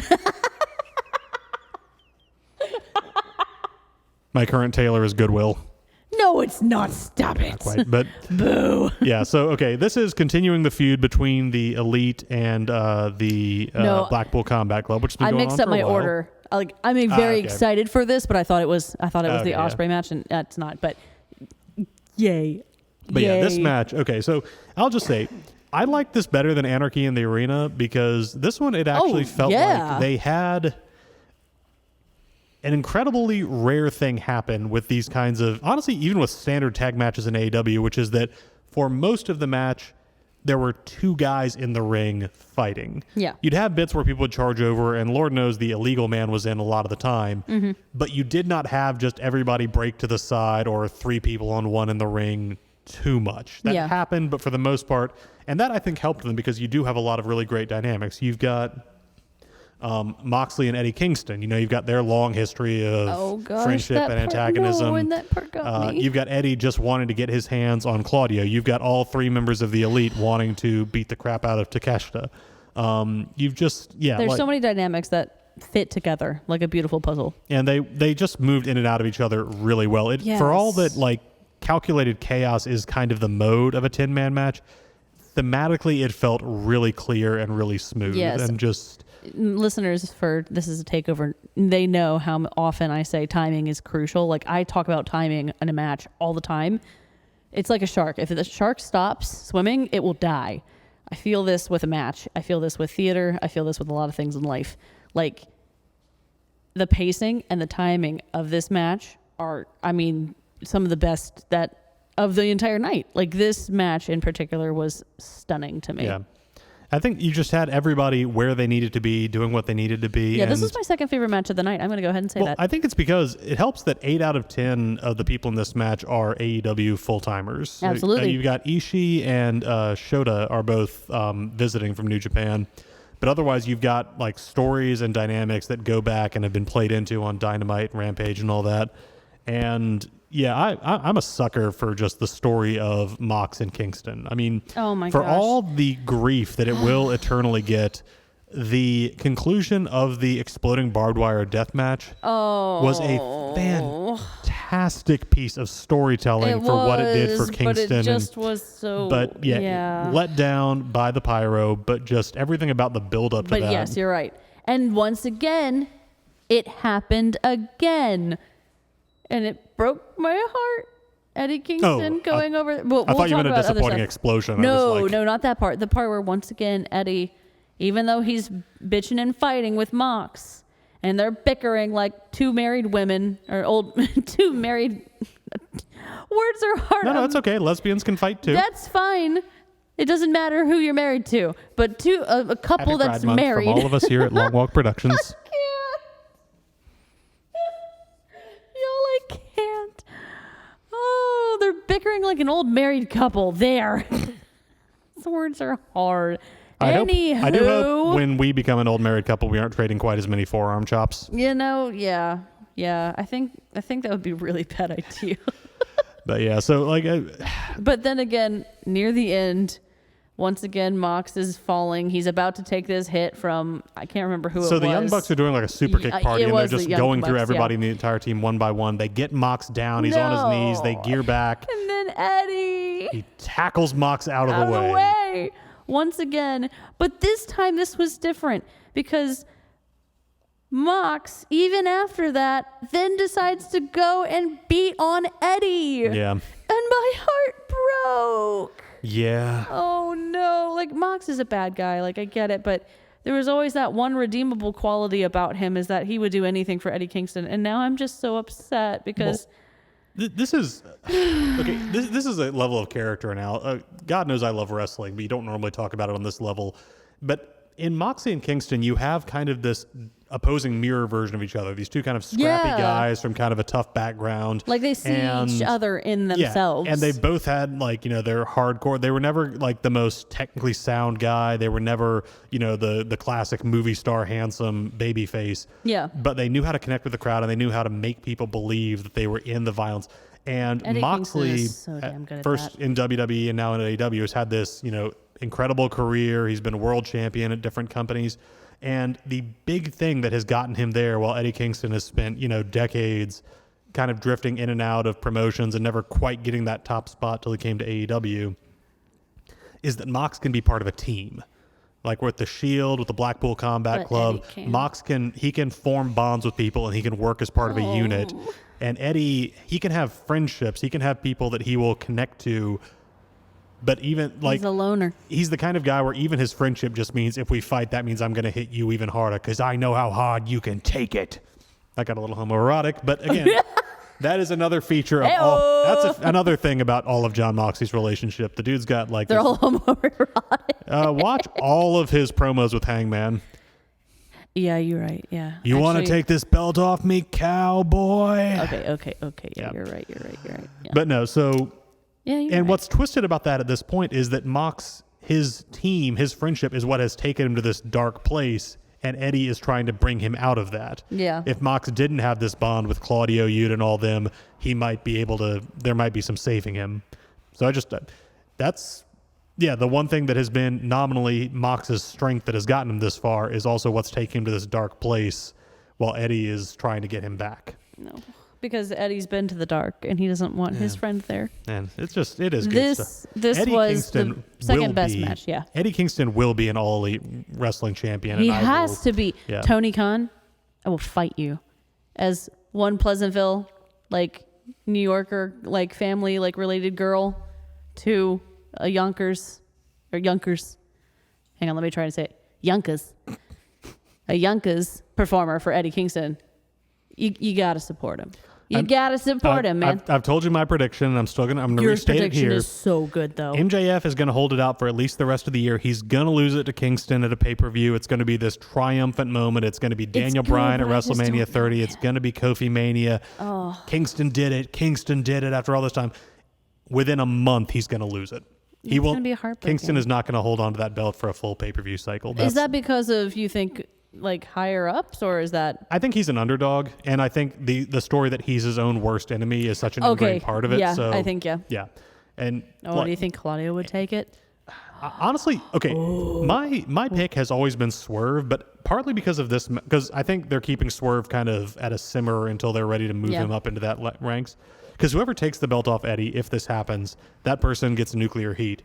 But After watching this match, I'd like to see Takeshita do that because Takeshita was a fiend in this match.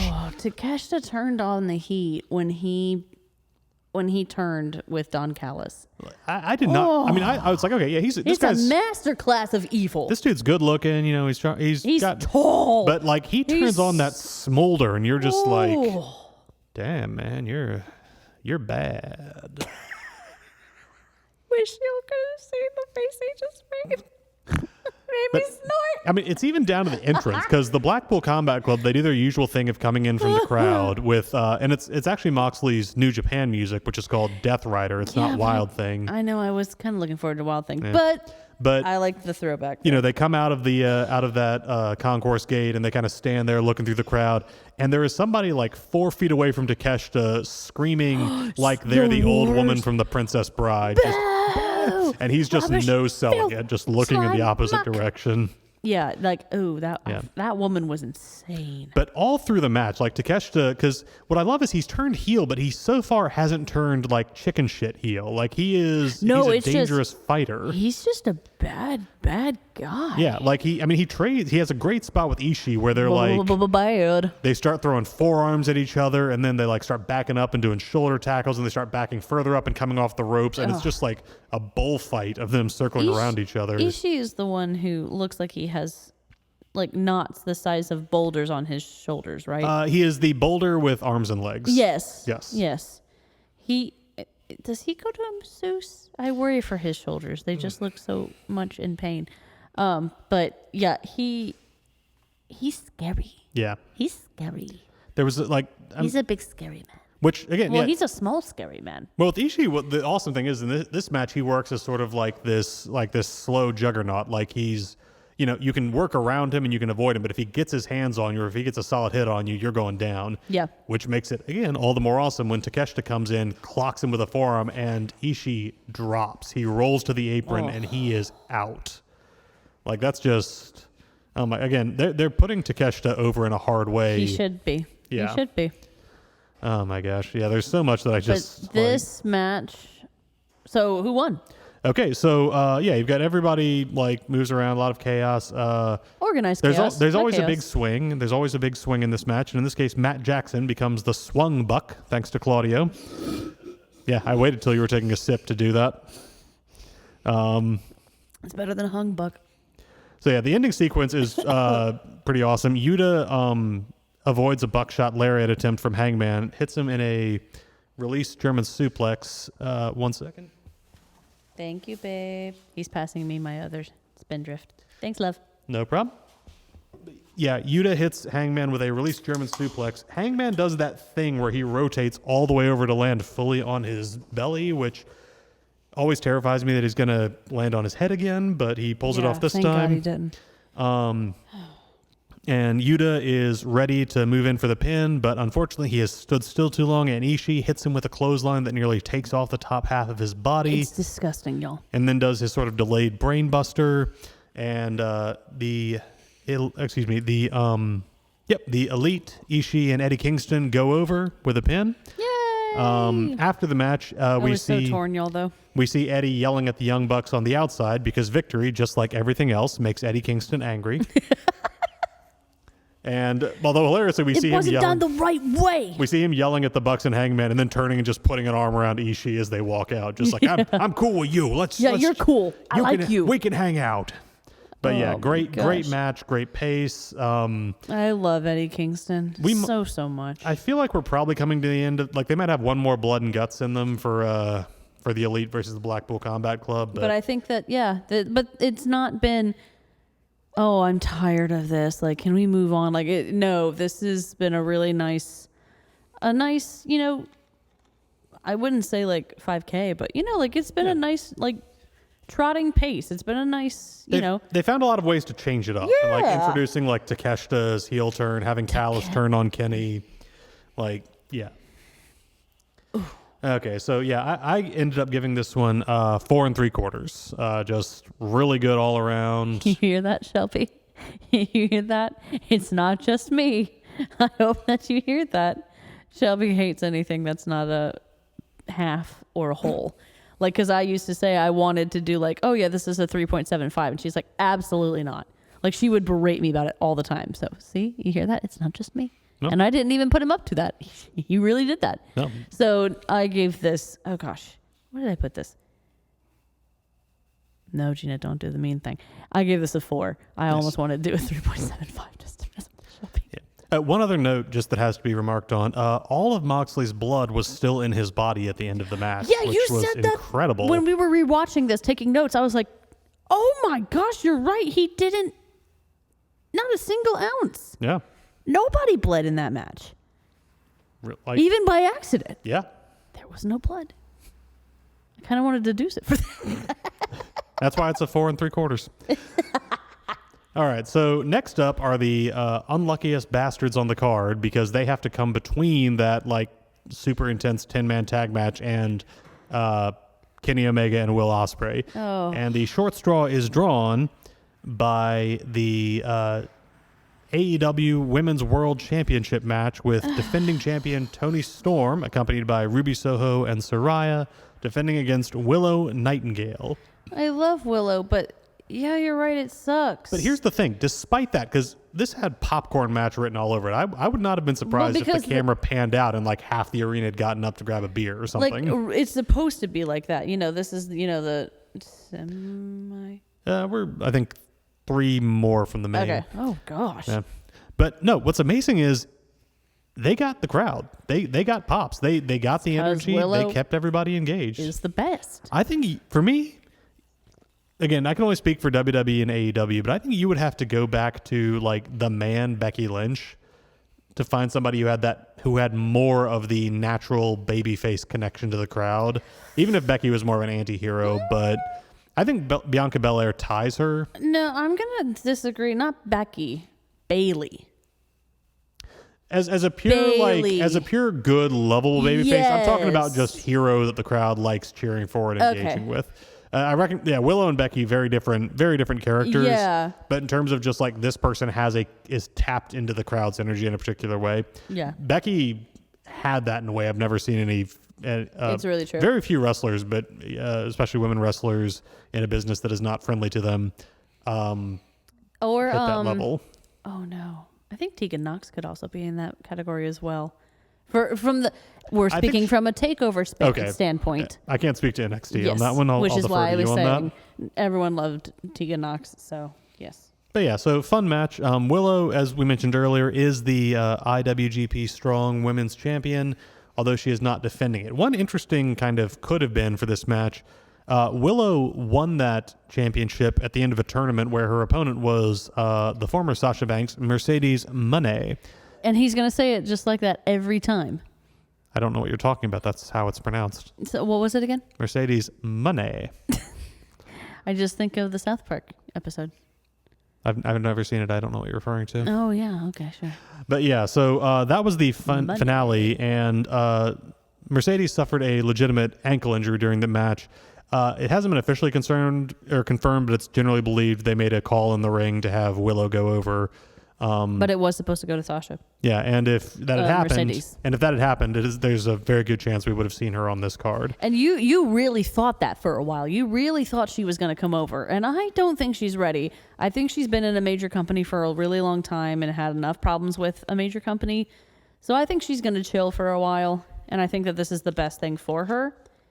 And she's doing what she needs to do. I think a place like this would be a great spot for her because she doesn't have to make a full-time commitment, but she can show up, she can get the huge pop from the AEW fans, and maybe build a few future appearances. I think you're probably right that she wasn't... She's scared of the big... Yeah. And to be honest, I'm not sure where she would fit in the ecosystem of their women's roster right now, especially... Because there's a lot of heels. And the perception that, like, just bring in more ex-WWE people. I think that's something that seems more strongly on the women's side than on the men's. Exactly. And I don't know who's training over here for AEW for the women's, but we need some recruitment, y'all. We need some recruitment because a lot of them are still going to NXT. Because NXT rocks. But, I mean, I'm being serious. Like, a lot of these upcoming women are heading to NXT compared to trying AEW. Yeah. And there's a reason. Well, I think that's why they're getting a lot of like the Billy Starks and the Sky Blue. I mean, Yeah. they're recruiting. Billy Starks is a great recruit. Yeah. I hope that can continue and push the women's division. I think there's an effort to try to catch the female talent before they've risen high enough and established themselves enough that WWE grabs them up. It's Definitely. because I think that is why you get kind of the new female talent in AEW looking a little greener than someone, because with the men you've got people like Jay White or Takeshita, or just people who have who know what they're doing and have been doing this for a while, just haven't worked with WWE.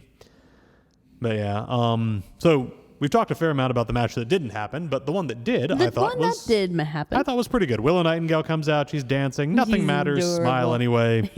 What a happy nihilist. I just feel happy seeing Willow on screen. She's just the delightful. best. And it's good to see Tony with a championship. Barnes and I kind of went over this a little at Double or Nothing. I wish she'd had more of a full match with Hayter, but yeah, seeing Tony with an officially recognized championship while she's holding it, and being given that title. Yeah. Pretty great. Another nice touch is that for the time that she's been with the Outsiders, you've had kind of a routine for how their matches end, which is chicanery from the outside. Somebody like catches an ankle or sprays the face of the opponent, and that allows Tony to get the cheap win. This time they tweaked that up because referee Stefan Smith catches it when I think is that his Soraya.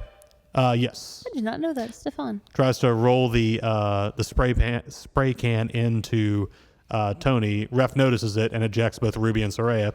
Ruby does the spot that I always love, where they're ejected and they sell it like they've just been punched, like it's a physical blow. And so left alone in the ring with Willow, who has a power advantage and can match her for speed and pouncing. I love that her move is literally called the pounce, that diving off the ropes tackle. Yep. So Tony has to fight dirty on her own to win, which she does succeed at. She Willow gets her in an interesting move I hadn't seen before. It's like a figure 4 leg lock. Yeah, that but was she's a kind of weird perpendicular. transition. It's apparently called a side Indian death lock. Whoa. Yeah. Might be, I don't know if it's the country or not, but yeah, hopefully it's But it's interesting because it does put them in arm's length of each other, so they're kind of trading slaps while Willow tries to hold the submission. And Tony eventually breaks it by leaning forward to bite Willow's leg. Yeah, what? Yeah. And then the match ultimately ends. I make that joke all the time. I'm like, bite him, and then she actually did, and I was like, oh shit. That's how they do it down under. My accents are just blowing you away tonight. Or your sexual references, but that's fine. I don't know what you could be referring to. No one on the internet has ever thought of Tony Storm in that context. I will have you know. Absolutely not. I'm particularly observant on wrestling Twitter. And so the go home on this is Good that Lord. Good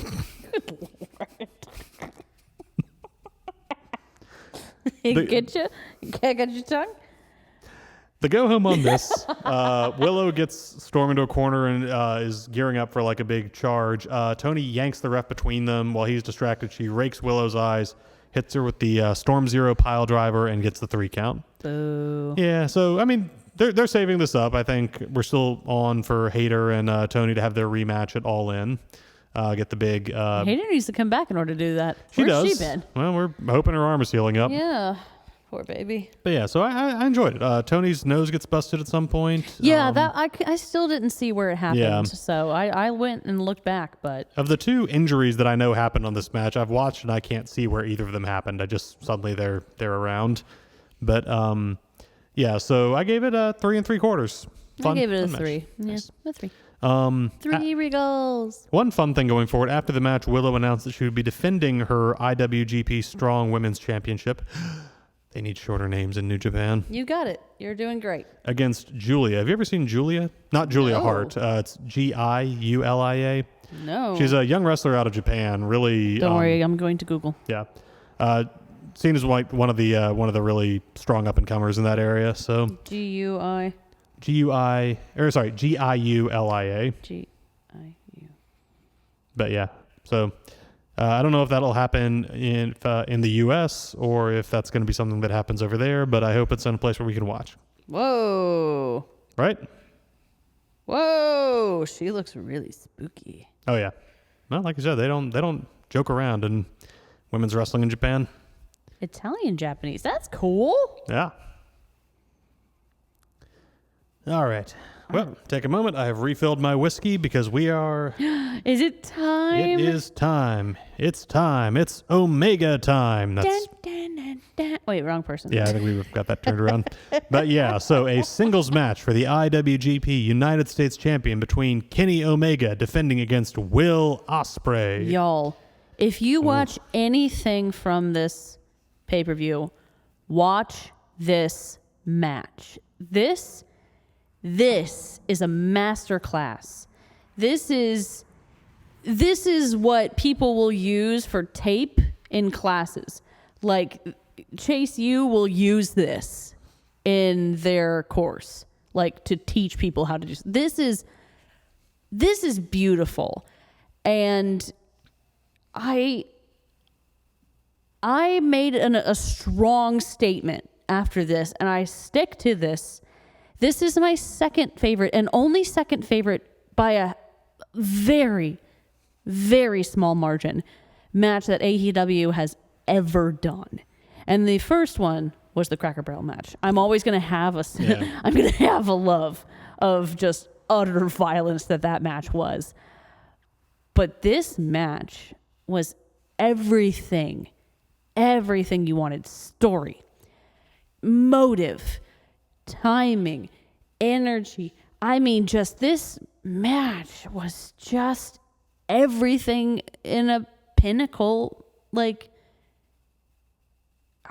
It built incredibly from like the words are gone. Like, it's just amazing. Given that the first, as far as I know, the first match these two had was back in January of this year at Wrestle Kingdom, where Kenny defeated Ospreay and took this title from him that Ospreay's now come back to reclaim. And remember, they hate each other in real life. For reference, Will Ospreay is 30 years old, and he is tied currently for having the most 5-star matches rated by Dave Meltzer. He's literally 1 year older than me. That's insane. He has 25 5-star rated matches. That's from Meltzer? From Meltzer. What? There's the old joke that anytime Meltzer gives something like a 4-star rating, someone will say, it would have been 5 if it was in the Tokyo Dome. Will Ospreay is a big part of the reason for that joke, because that dude just churns out the 5 stars. He deserves it, because there's nothing wrong with what he does. Everything is landed perfect. Everything's in the right spot. Everything is communicated well. He and Omega, despite hating each other in real life, really, truly work together beautifully. It is astonishing that, by all reports, both men are in good health with no injuries after this match, because the amount of trust you need to have, the professionalism that they have for some of these spots. Yes. Like we'll get to the Tiger Driver that Omega takes, but just across the board. That's the only thing. But my God, this match was unbelievable. Y'all, seriously, go watch it. Yeah. Watch it 3 times. Take extensive notes if you're planning on becoming a wrestler. I think what works is the thing that drags the Young Bucks down a little bit for me. I don't hate them. They're not my favorite tag team because their spots feel sort of inorganic for setting up, and things don't always feel like they land. There's like a good nap and a hit, but somebody's up again 30 seconds later and the match goes on.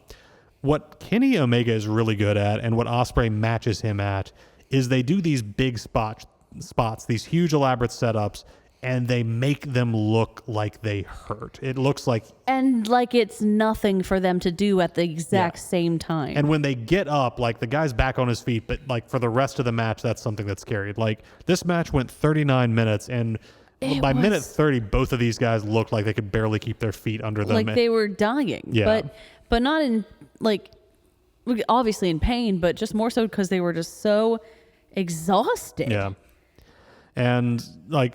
They give their all. They really do. And it's also like Ospreay playing the heel pretty hard because Kenny is he's Canadian by birth. He holds... Oh, yeah. He's the hometown hero for Kenny this holds dual Japanese-Canadian citizenship, but he is Canadian by birth. And so the crowd was very much there for Kenny, and Ospreay came in looking to work against that. His entrance was pretty cool. He's joined by Don Callis and a pair of military-grade security guards, whatever that means. But was that not for him? Question mark. Unclear. Yeah, because they do more protecting of Callis than they do of Ospreay during the match. Yeah, Don Callis, of course, becomes a little bitch and he runs away. But as he's walking to the ring, Ospreay, he's like getting in the crowd's face. He's, doing a little bit of the Shawn Michaels at Survivor Series in Montreal, just that kind. And he goes further with it. Okay, so Ospreay does a lot. So first off, he does that. He's working the crowd on his way in. At one point, he spots some kids in the front row, gets in their face, and because this is after Kenny has taken a real beating, and Ospreay breaks off beating the crap out of a bloody Kenny Omega to go out and tell these kids in the front row just what he thinks of them. And then he spots some guy with a Canadian flag, goes over, grabs the flag from the guy, gets up on the ring apron, flips that thing between his legs, and flosses with it. And then... Why is that word? I wasn't expecting flosses. Flosses. That's disgusting. And then, which honestly... I watched it, but that description is disgusting. I would have switched the order of these two. Then he wipes his nose with it. I would have done that the other way around, but that's me. He's British, so he does it very daintily. There was also one thing... One nitpicky thing, I guess. and continuing the trolling of Canadians, which I am in general favor of. Good. He makes eye contact somehow with every person in that stadium when he puts Kenny in the sharpshooter. And when Kenny powers out, yeah, Ospreay dives for him, grabs Kenny's arm, traps it between his legs, and wraps his wrists around Kenny's face, putting him in not the label lock, not any normal stretcher, an unmistakable crippler crossface. Wow. As the crowd starts chanting, "You sick fuck, you sick fuck." And I love it. Okay. to take this in kind of a grim place for a moment. Wait. Do you know is that was Chris Benoit's finishing move? No. And this pay-per-view happened on June 25th. No. Do you know what June 25th is the anniversary of? No. Oh God, is it? It's not the anniversary of the days that it happened. Oh, thank God. Okay. It's the anniversary of the day after it happened. When WWE didn't know the full facts and hosted a tribute show. No. So for that one day where Chris Benoit was talked about the same way that everybody talks about Eddie Guerrero. No. Yeah. So 16 years later, the day of, Ospreay puts him in a crossface. See, guys, this is why it's so important to do your research. I think he did. No, that's what I'm saying. Yeah. He did. And that's what made this match amazing, because I didn't know that, and now knowing it, I'm even more obsessed. And in fact, I might change my score because of that, because that's real dedication. Like, ring psychology is real. It's important, and it will make or break a match. And it absolutely affected this match. He had everyone hating him. Yeah. But no one was genuinely hating him because all of his moves were incredible. He absolutely nails everything he does. I'm going to say this. I didn't give a shit about Kenny this match because I couldn't stop watching Ospreay. Ospreay is unmistakably he's going to take over this damn industry. He's so good. When he decides to leave New Japan, there's going to be an incredible bidding war in North America. MJF always talks about his bidding war. Yeah. You're going to get stomped on, bro. Everyone will want Ospreay over you. There was also a moment where, and you told me the night of to make sure I mentioned this on the podcast. Oh, yes. When they go out to the outside, and there was a spot at Wrestle Kingdom where Kenny took the cover off the table and then slammed Ospreay's head through it. In this one, Ospreay takes Kenny outside, grabs his head, and sets him up to hit that cover on the table. And I said out loud, "Oh yeah, sure, just bounce his head off the softest thing in the arena." Kenny's head hits that thing, and he just goes flat. He acts like he has been slammed into concrete. Because it did make a noise. Yeah. And because everyone went silent. I don't want to damage the microphones by slapping my hand on the table, but it was just it was like that. And Ospreay holds it for a second and then picks his head up and slams him down again and again. And when they're done, Kenny is bleeding. And while Dog said it was a blood pack, the report is that both men bladed. No, I went back and watched it again. I mean, I think Kenny should go get checked because his blood looks weird, but that's just probably because there's probably not much left in him because he's bled so much over his career. If he gets checked, Ospreay should get checked too, because of course after he works over Kenny, I think gives him a European uppercut at one point, he does a spot in the middle of the ring where he flexes his bicep, looks at it, looks at the hard cam, takes a big old lick of Kenny's blood off his arm, then mouths the word "yum" to the camera. Hepatitis. All right. So many other diseases. For all that we've talked about the two men in the ring, there was, of course, a third participant in this, and it was Don Callis. But I want to go ahead and just say, like, y'all know I hate chicanery. This was a light sprinkling of chicanery that did not ultimately affect the match. That is, I think, what helps it, because Callis gets ejected at one point after he grabs Kenny's ankle and the ref throws him out. Yes. He comes back later in the match, and the reason commentary gives that he's not being thrown out again is because the ref is too concerned with the welfare of the wrestlers to have time to deal with him. Yes. But they also say that he will be fined. And that he'll be fined. He'll be fined, which I was like, this kind of, that makes me nervous for the door that opened, but I'm going to let that one go. But so he comes in, and Ospreay has just taken a pair of V triggers. He's on the rope, and Kenny goes back for a third one. Callis does like it's like from Disney's Pocahontas, where he like throws his body in there to block the third attack. And Kenny looks at him for a moment, and it's just like, why do you think this would make me less likely to do it? Charges back, goes in. Callis has to get out of the way as Ospreay hits the third V trigger. I'm laughing because one of that move, but I'm also laughing because I'm imagining someone just like pasting on Don Callis' face to Pocahontas' face, and that's just messed up. That's just really messed up. But yeah, so Ospreay gets knocked out of the ring. Before Kenny can drag him back in, Ospreay grabs him, and there's a little bit of a tug of war when Callis slips Ospreay a screwdriver, which has been sort of his recurring weapon against Kenny. Kenny sets Ospreay up for the one-winged angel. Ospreay jabs him in the forehead. No, on the top of the skull. Top of the skull with the screwdriver.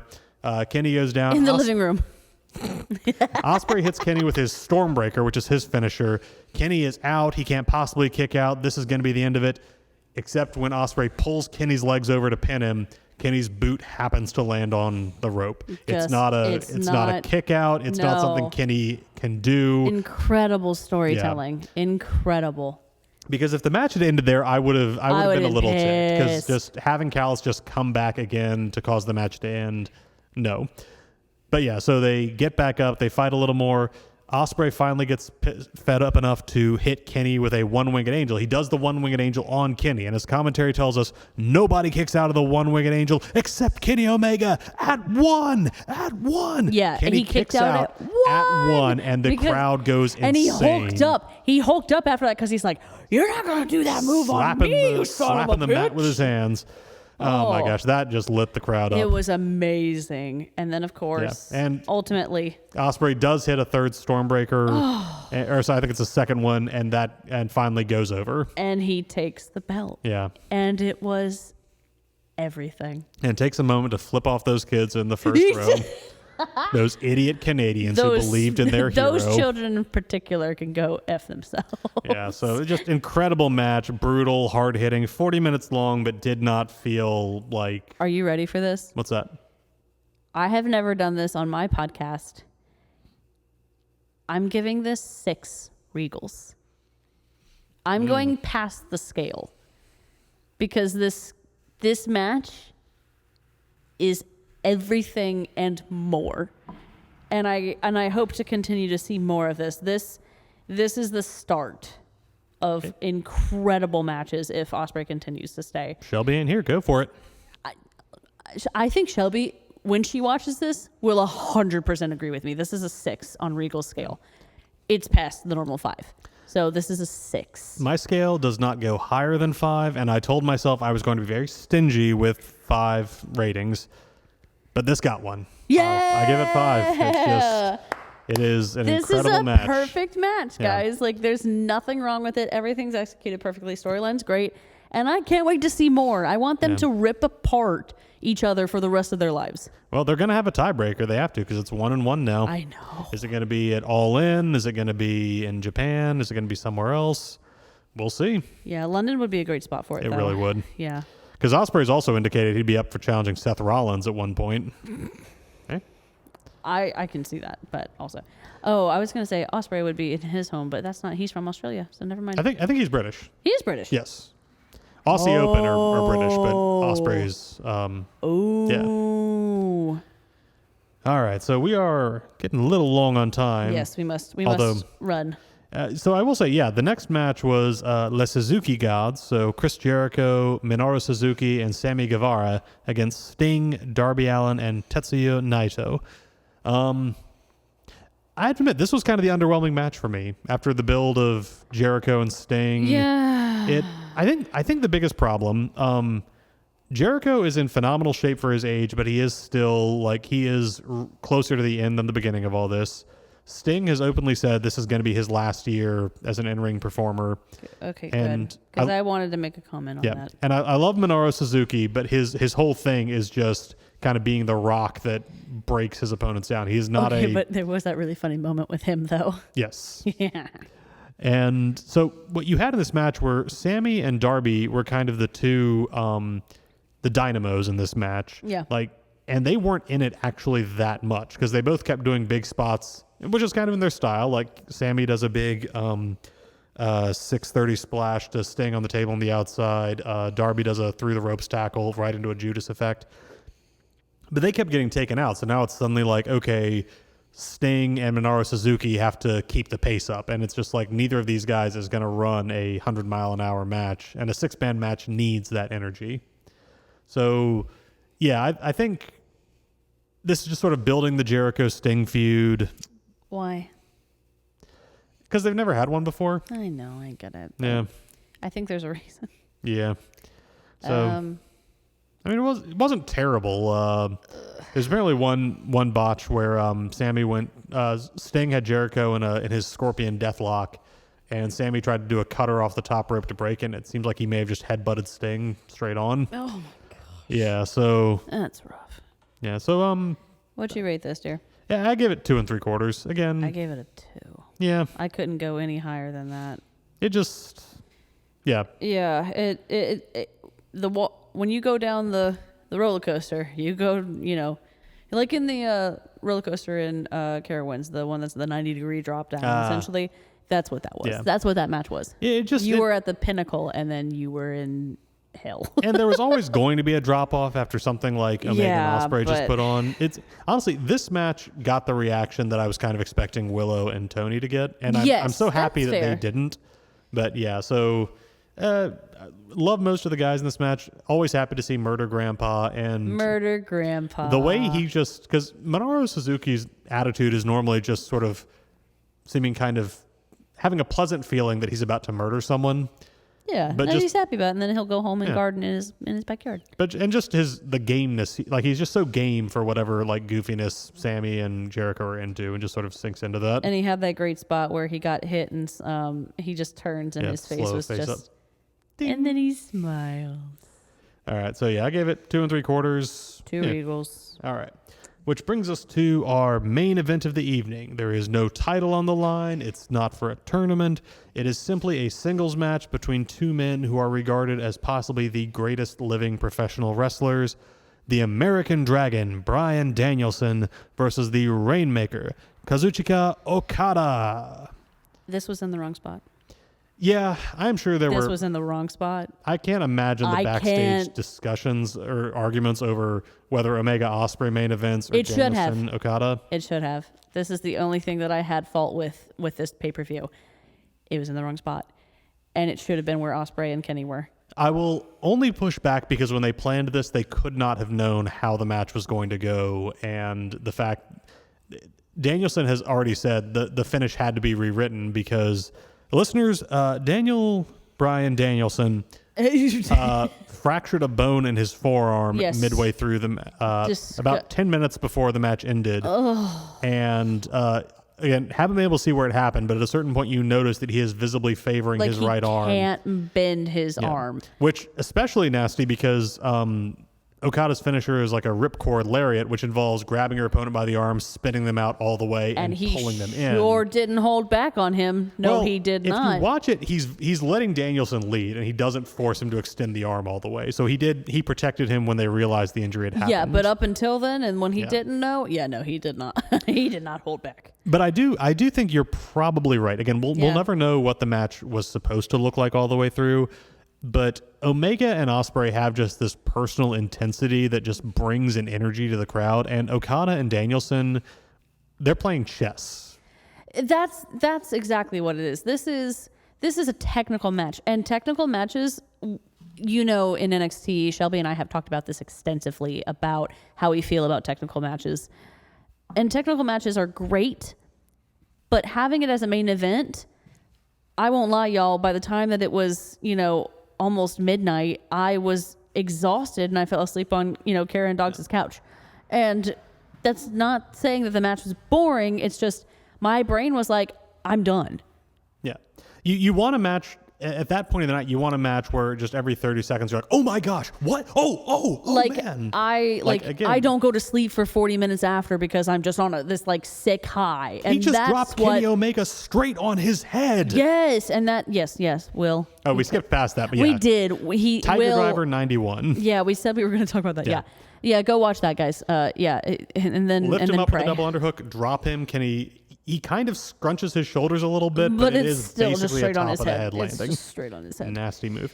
And you did not get as much of that with this match. I will say it does start to get the crowd on its feet because... Yes, but then it almost slowed. Well, I'm not even talking about the match itself. I mean, when the contestants haven't even entered yet. Oh, yes. And you start to hear a music that it's not the Ride of the Valkyries remix that Danielson usually starts out to. Oh, goodness. Someone was so excited.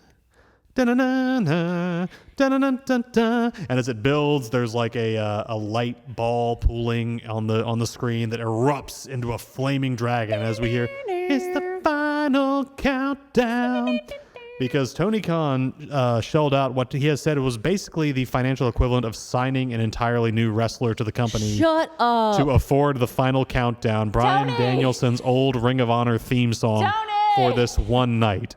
And when Danielson comes out, now Bryan Danielson is a father. He is a married man with 2 children. He has held both of his children in his arms. I saw him on this show, and I am convinced he has never looked happier in his life. Because just him coming out to that music.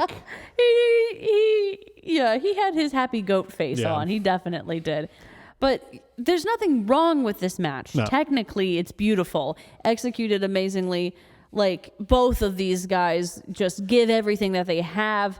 It's an incredible match to watch. Yeah, and I enjoyed it the next day when I had adequate amount of sleep.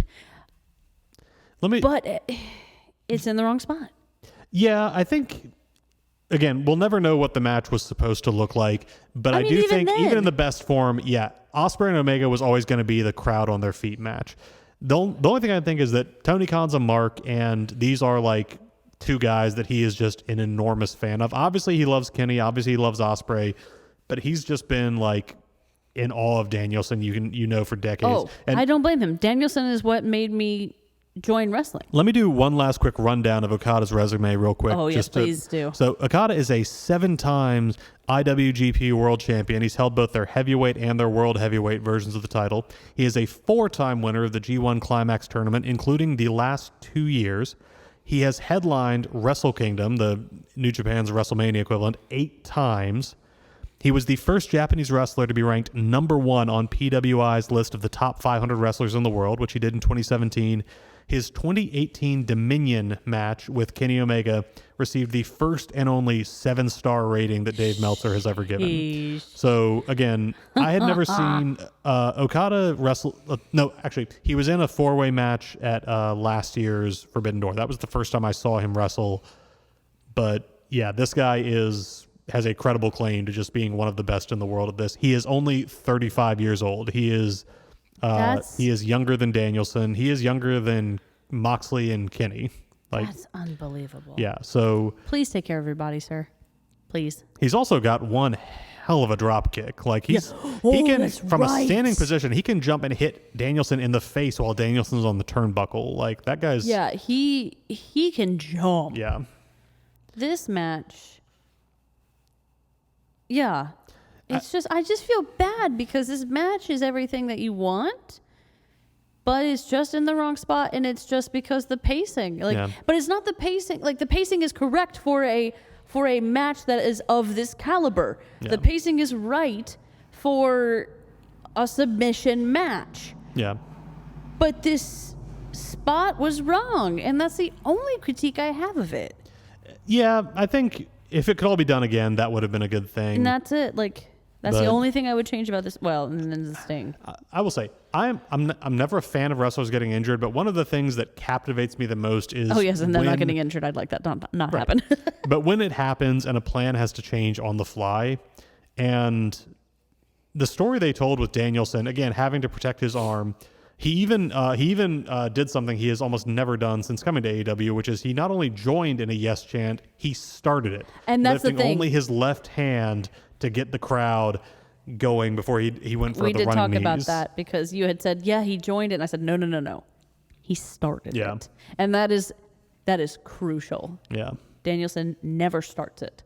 He also did the thing that I wish he would stop doing, which is he takes a tombstone on the entrance ramp from Okada, and not only does not get up immediately, his left Kira leg, and I rolled our eyes and our heads at the exact same time in the same way. his left leg starts twitching. Okada picks him up and gets him back into the ring, gosh, rolls him in, and he's just a sack of potatoes. His fingers are kind of twitching. No, I want Danielson. I want you to go back and I want you to take some more lessons on that because the seizure that you did was terrible. You should feel bad about But it. here's the thing: it was supposed to. It was because he's supposed to be, playing I know. Possum. 'Cause- He buys himself a few seconds to recover. When Okada finally gets the all clear to pick him up, Danielson immediately ducks the lariat and comes off the rope with the running knees. Yeah, no, it was So, good. I got worked. it was but a it was ruse. really bad. It was really bad. But overall, it ultimately comes down to It comes down to finally, Danielson gets him into a label lock, and Okada is trying to, with his arms immobilized, trying to get to the rope. He manages to work one arm free. Danielson grabs that arm, and again, the label lock, as I'm sure everybody remembers, involves both of your arms going forward to get around your opponent's face. He can't do that with his right arm, so he's basically hooking his left arm forward and bringing his right arm as far ahead as he can. His face visibly twisted in what has to be very real agony. Real pain. To lock the move in. When Okada's almost got a hand on the ropes, Danielson breaks the hold, grabs the arm, pulls them both back to do a double arm stretch so that Okada can only try to reach the rope with his boot. And when he's almost got that, Danielson breaks the hold again, rains the anvil elbows down on him, that BCC specialty, reapplies the hold. Okada can't get to the ropes. He doesn't have the strength left to do it with his legs. And so for the first time since 2015, in a match with Shinsuke Nakamura, his last submission defeat, Okada taps out. Wow. Watching that on TV. And to your guy, Kara Nakamura. Yeah. Watching it on TV, it's a really great little story of just two guys on the ground working through holds and like an attempt to escape and a counter to the attempt. In person, it probably didn't read as well. It's just two guys kind of locked together. You probably almost couldn't see him moving for the tap. Yeah. So I see why the crowd was a little underwhelmed by it. But especially considering the injury, I really enjoyed this match. There's no arguing that you're right about where It's in the wrong spot. But yeah, 3.5. 4.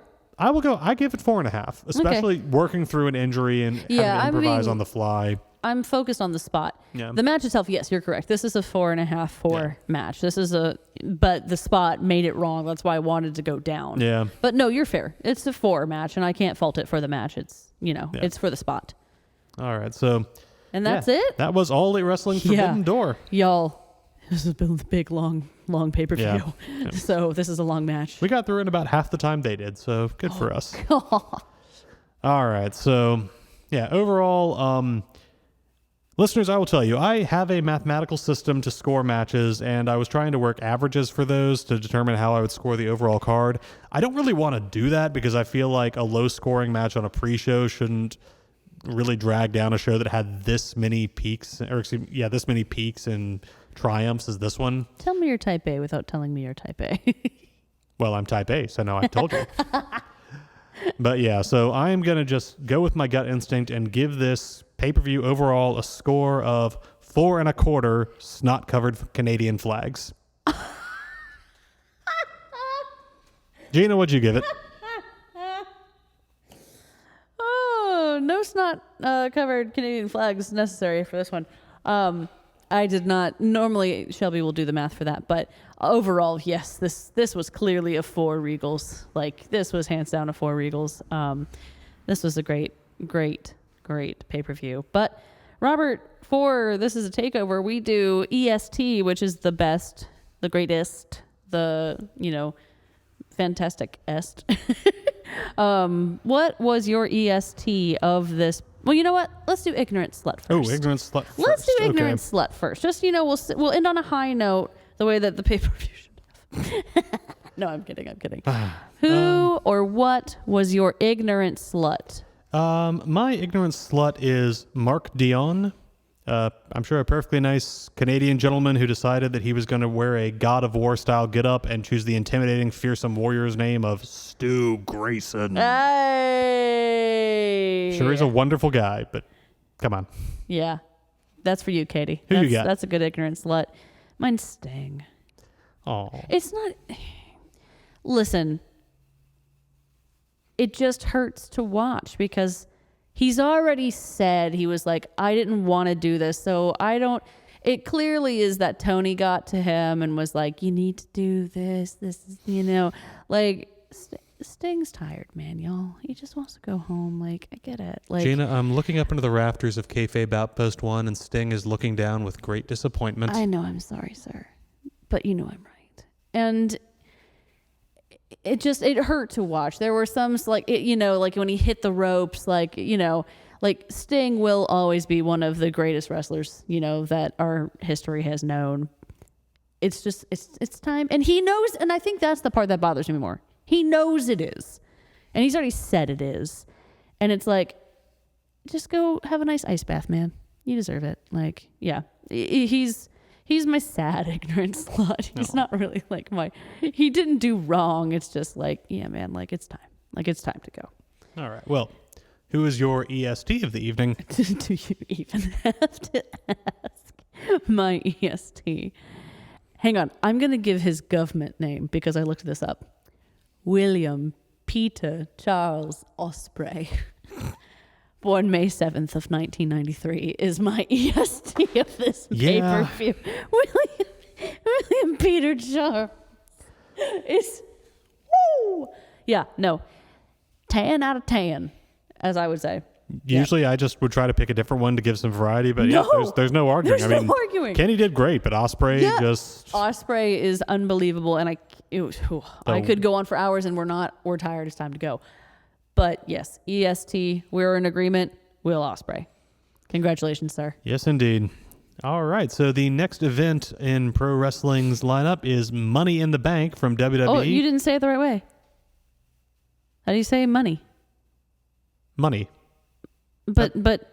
Oh, are you saying? Oh, I see. You're confusing with the last name of wrestler Mercedes Moné. Yeah. No, her name is not said like money. Money is just money. All right, so anyway, yeah. For the bit. Money in the Bank is happening this weekend, and I have no idea who's going to cover that because everybody is exhausted. A family member of mine just had surgery. I have nieces and nephews to keep an eye on this weekend. Yes, we will be taking care of them. So, we're going to have to see if that's going to be a possibility. Maybe Chris and Shelby will get together, although... Yeah. Yeah, the kid will be walking by then, right? Oh, yeah, totally. Yeah. Absolutely. All right, so we're going to keep y'all in suspense, but there will be more wrestling, and we will be back soon. So I'm Robert Brafford. And I'm Gina Brafford. And remember, everybody, God never closes a forbidden door unless he's opened a forbidden window. And so keep an eye out for that.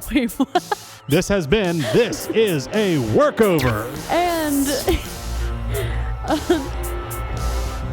you're fine where you are. You don't need to be called up the main roster. I'm sorry, that got me so bad. I can't do this.